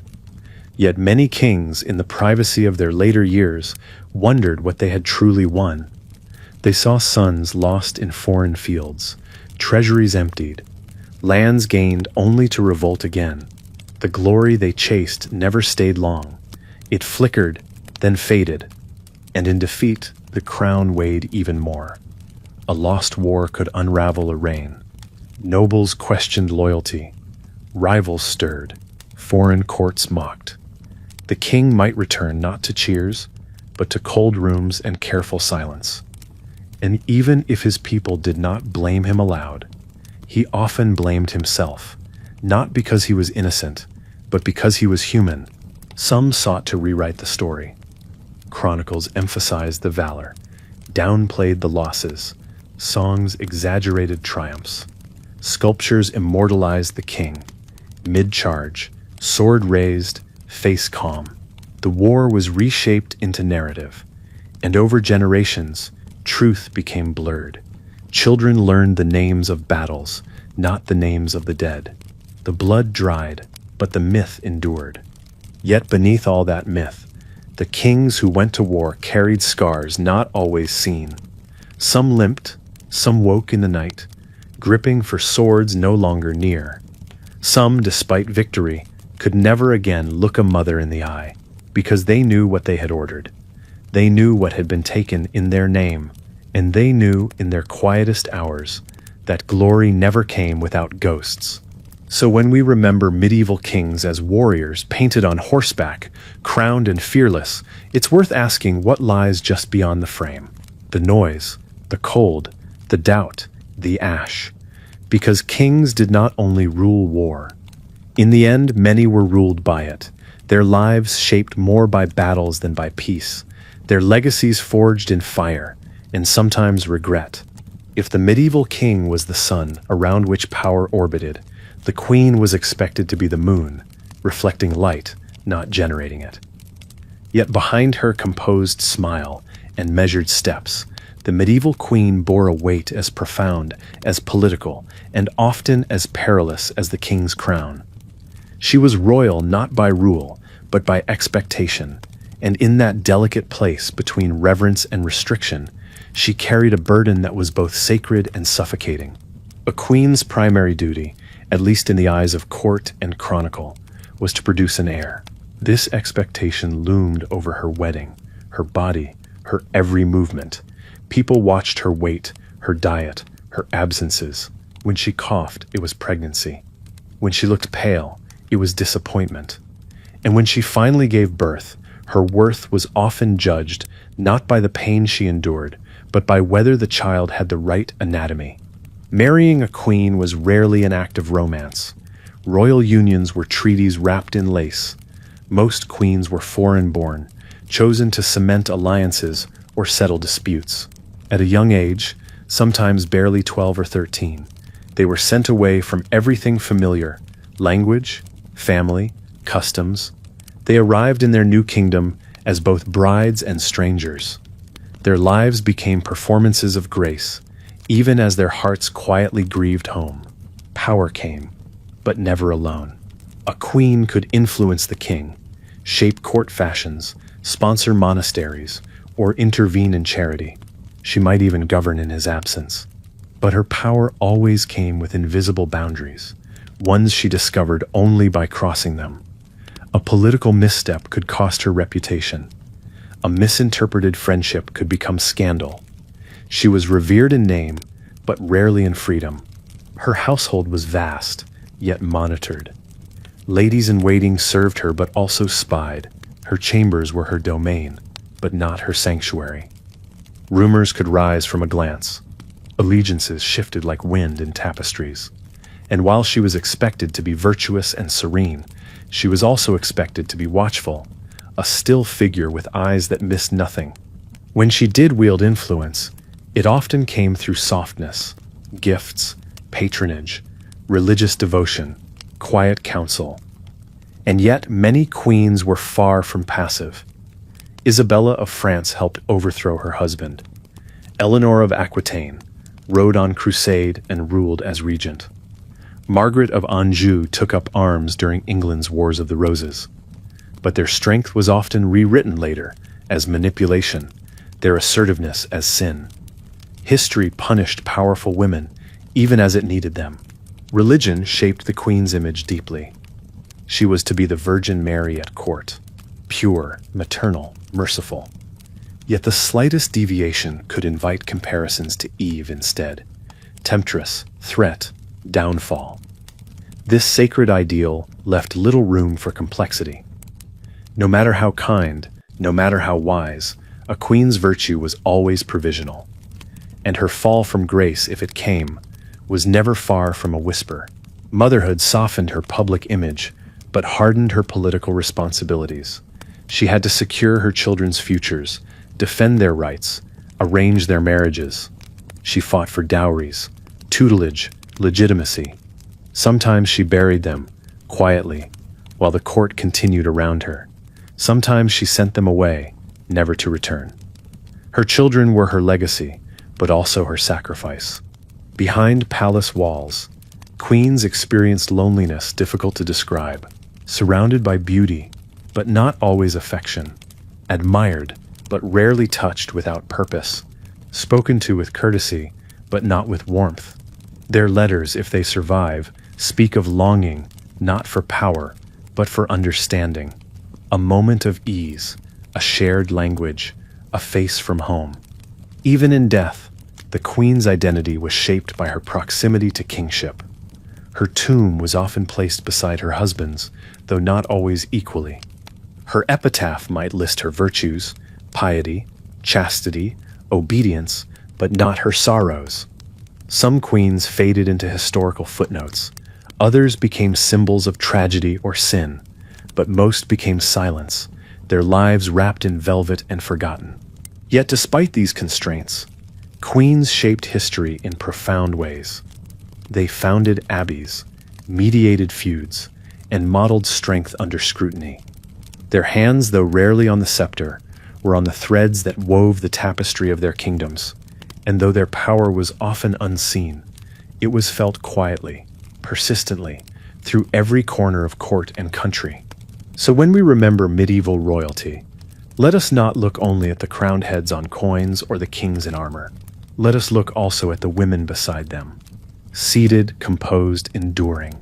Because while they rarely led armies or signed declarations, their presence altered the course of nations, not through conquest, but through constancy. And in that stillness, in that poised and measured bearing, there was a strength history often overlooked, but never truly erased. To rule in medieval Europe was to rule not only by sword or seal, but by divine sanction. A king did not merely govern. He was believed to be appointed by God, anointed with holy oil, set apart from ordinary men by the mysteries of the church. And yet this sacred authority came with its own kind of fear, because to wear the crown was also to bear the weight of heaven's gaze, and the knowledge that one day that gaze would turn to judgment. From coronation to deathbed, kingship was laced with theology. The coronation ceremony itself was more than politics, it was sacrament, cloaked in vestments that mirrored priestly robes. The king was blessed, kissed, and consecrated. The holy oil that touched his brow did not merely sanctify, it transformed. In that moment, he became both ruler and servant, set apart not just by blood, but by divine ritual. But belief was not uniform. Each king wrestled with faith in his own way. Some were deeply pious, rising at dawn for mass, fasting rigorously, sponsoring monasteries. Others performed religion outwardly, but privately doubted or strayed. Some wielded faith as a weapon, invoking God to justify war, execution, and law. And a few, haunted by conscience or crushed by failure, sought solace in prayer, not as kings, but as men afraid of their own souls. The church was both partner and threat. Popes could crown kings and unmake them. Bishops advised courts, but also judged monarchs from the pulpit. Excommunication was no idle punishment. It stripped a king of legitimacy, terrified his subjects, and cast his soul into jeopardy. When King John of England was excommunicated, his realm nearly crumbled. The people feared not just disobedience, but contagion, that their ruler's damnation might infect the land. Monasteries often received royal patronage, not only as acts of piety, but as investments in legacy. Kings endowed abbeys where monks would pray for their souls, sometimes daily, sometimes in perpetuity. These prayers were seen as currency in the afterlife. The more said in your name, the better your odds at mercy.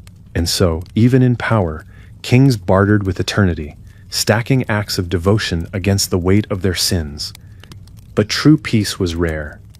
Many kings carried spiritual guilt quietly. For war waged, for innocence executed, for adultery, cruelty, or pride, confession offered temporary relief, but the fear lingered. Some kings had nightmares of hell.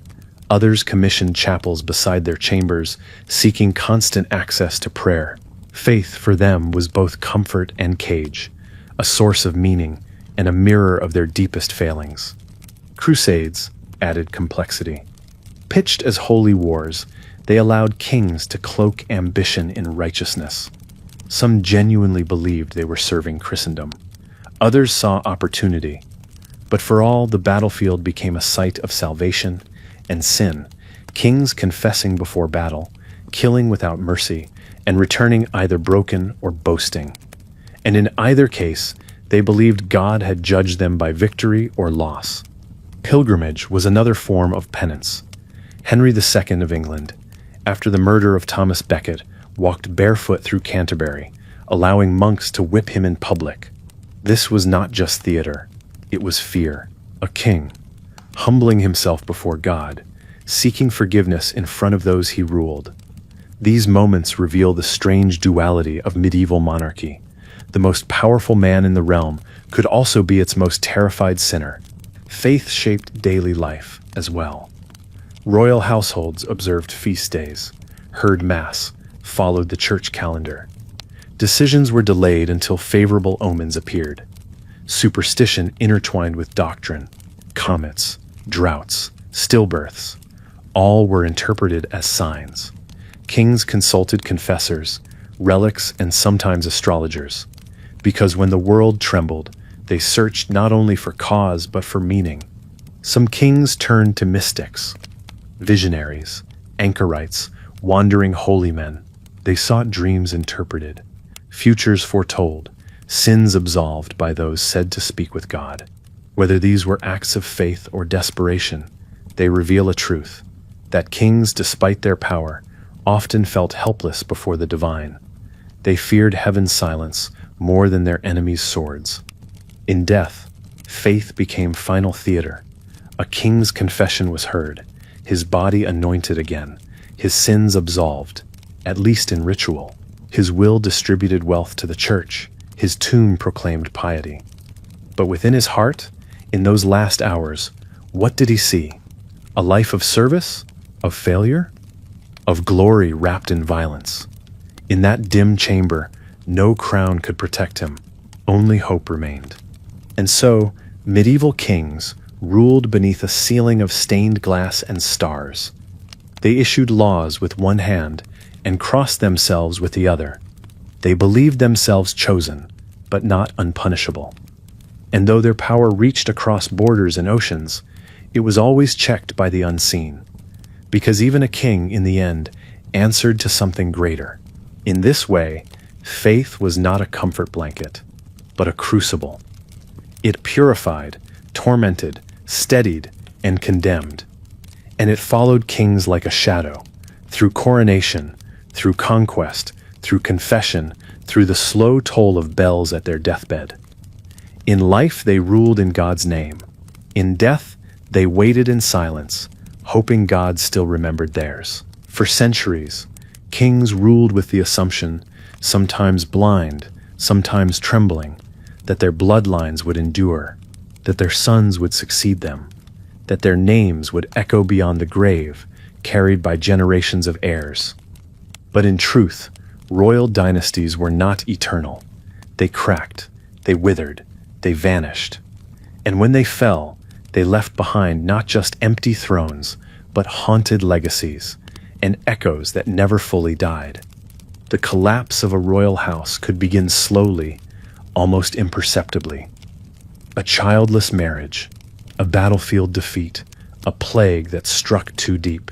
Then came disputes, claims, cousins whispering in shadowed halls, foreign kings watching from afar, waiting for their moment. One royal death might be mourned, two might be mourned with fear, three could unravel an entire order, and when it happened, the crown no longer passed, it drifted. For many, the fall of a dynasty felt like the end of the world. Kings were not just rulers, they were living links to order, identity, even the divine. When a line broke, it was as if time itself had stumbled. Clergy panicked, nobles schemed, peasants wondered if the crops would grow, and historians picked up their quills, ready to record the chaos as cautionary tale. One of the clearest examples came with the Capetian line in France, which after centuries of father-to-son succession, shattered in the early 14th century. With no surviving male heir, The realm plunged into a crisis. Distant relatives laid claim. Legal principles were invented, then rewritten. The 100 Years' War was born not just of land, but of blood, of who had it, and who could prove it. The collapse of the Plantagenets in England was no less dramatic. Their reign ended in a flurry of civil war, mental illness, betrayal, and bloodshed.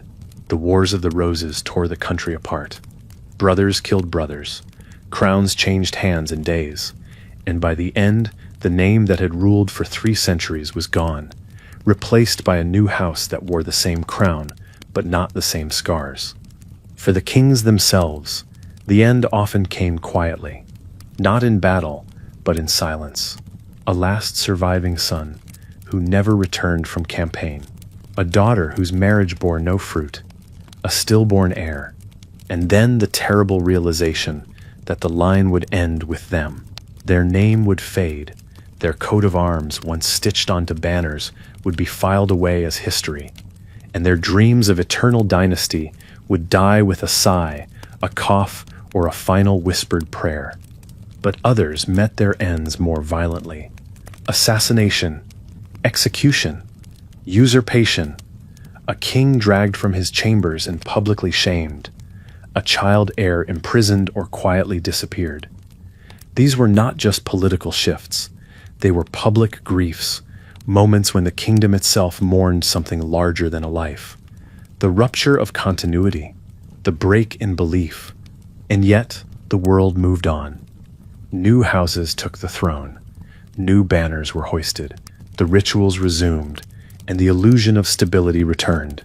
But underneath, something had shifted. People remembered. Chroniclers recorded strange omens. Ghost stories emerged. Old royal palaces grew quiet, ivy reclaiming halls that once echoed with laughter and command. The architecture of power remained, but its soul had vanished. Some former dynasties were quietly rehabilitated, their names restored in stone, their banners displayed in museums, but others were never revived. They became cautionary ghosts, examples of pride or hubris or sheer bad luck.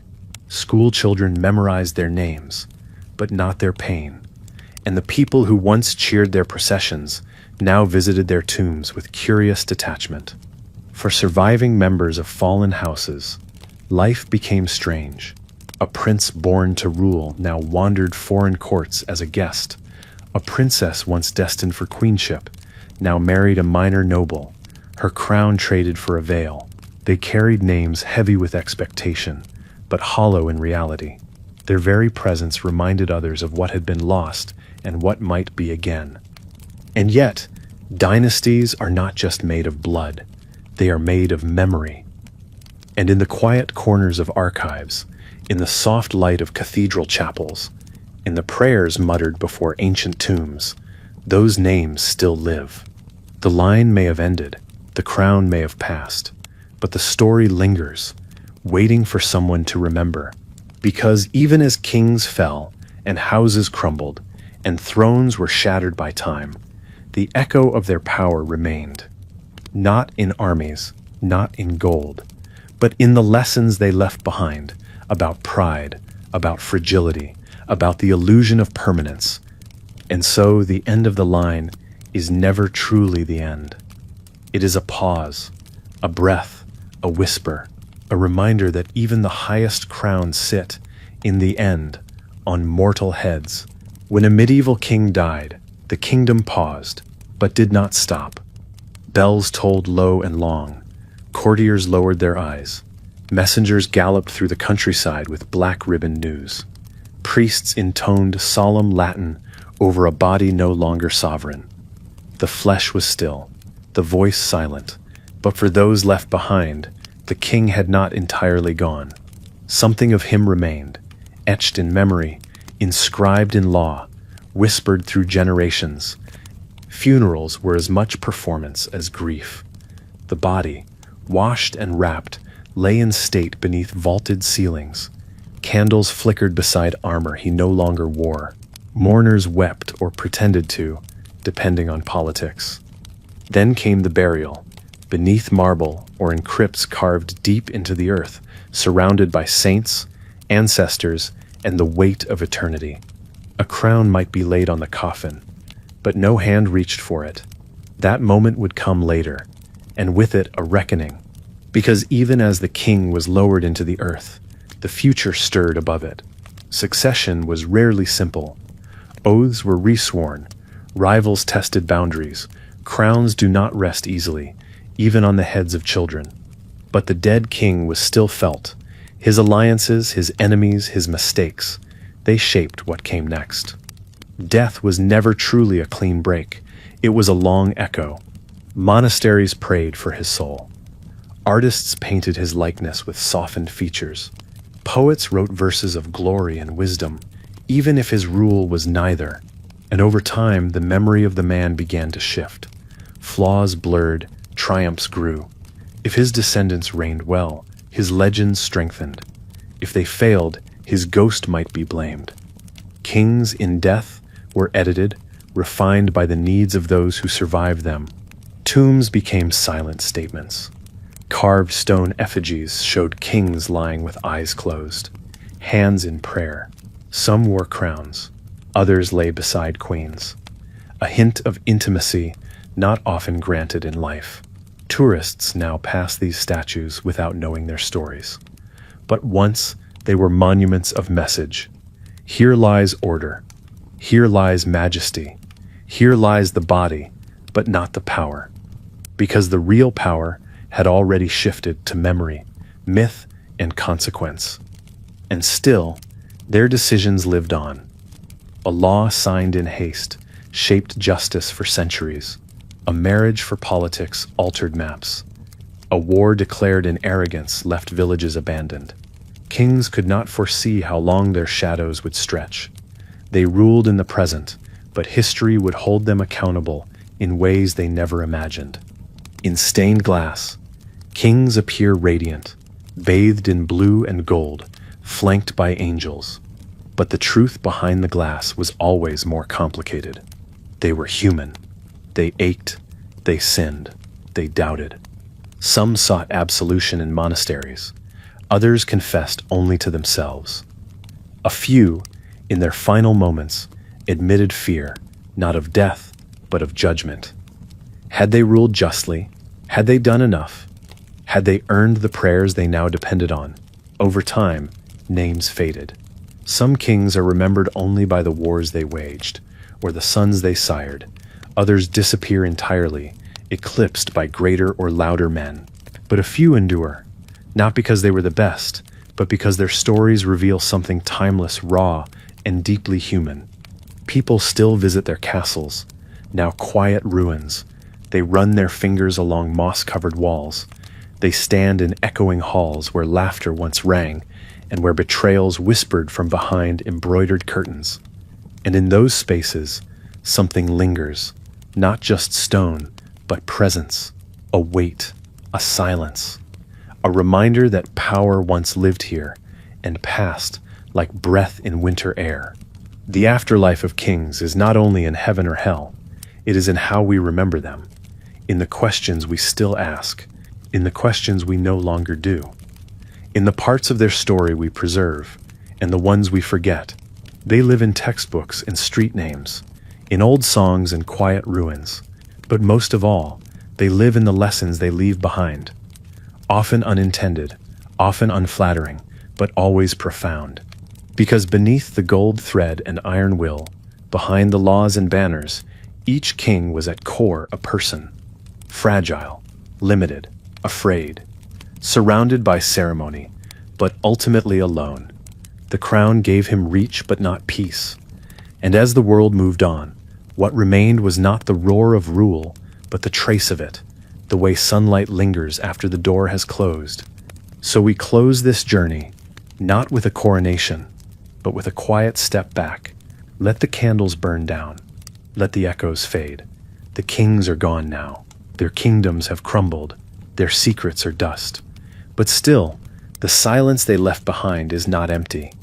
It is full with memory, with meaning, and with the question that shadows all thrones. What does it mean to rule? And what does it cost?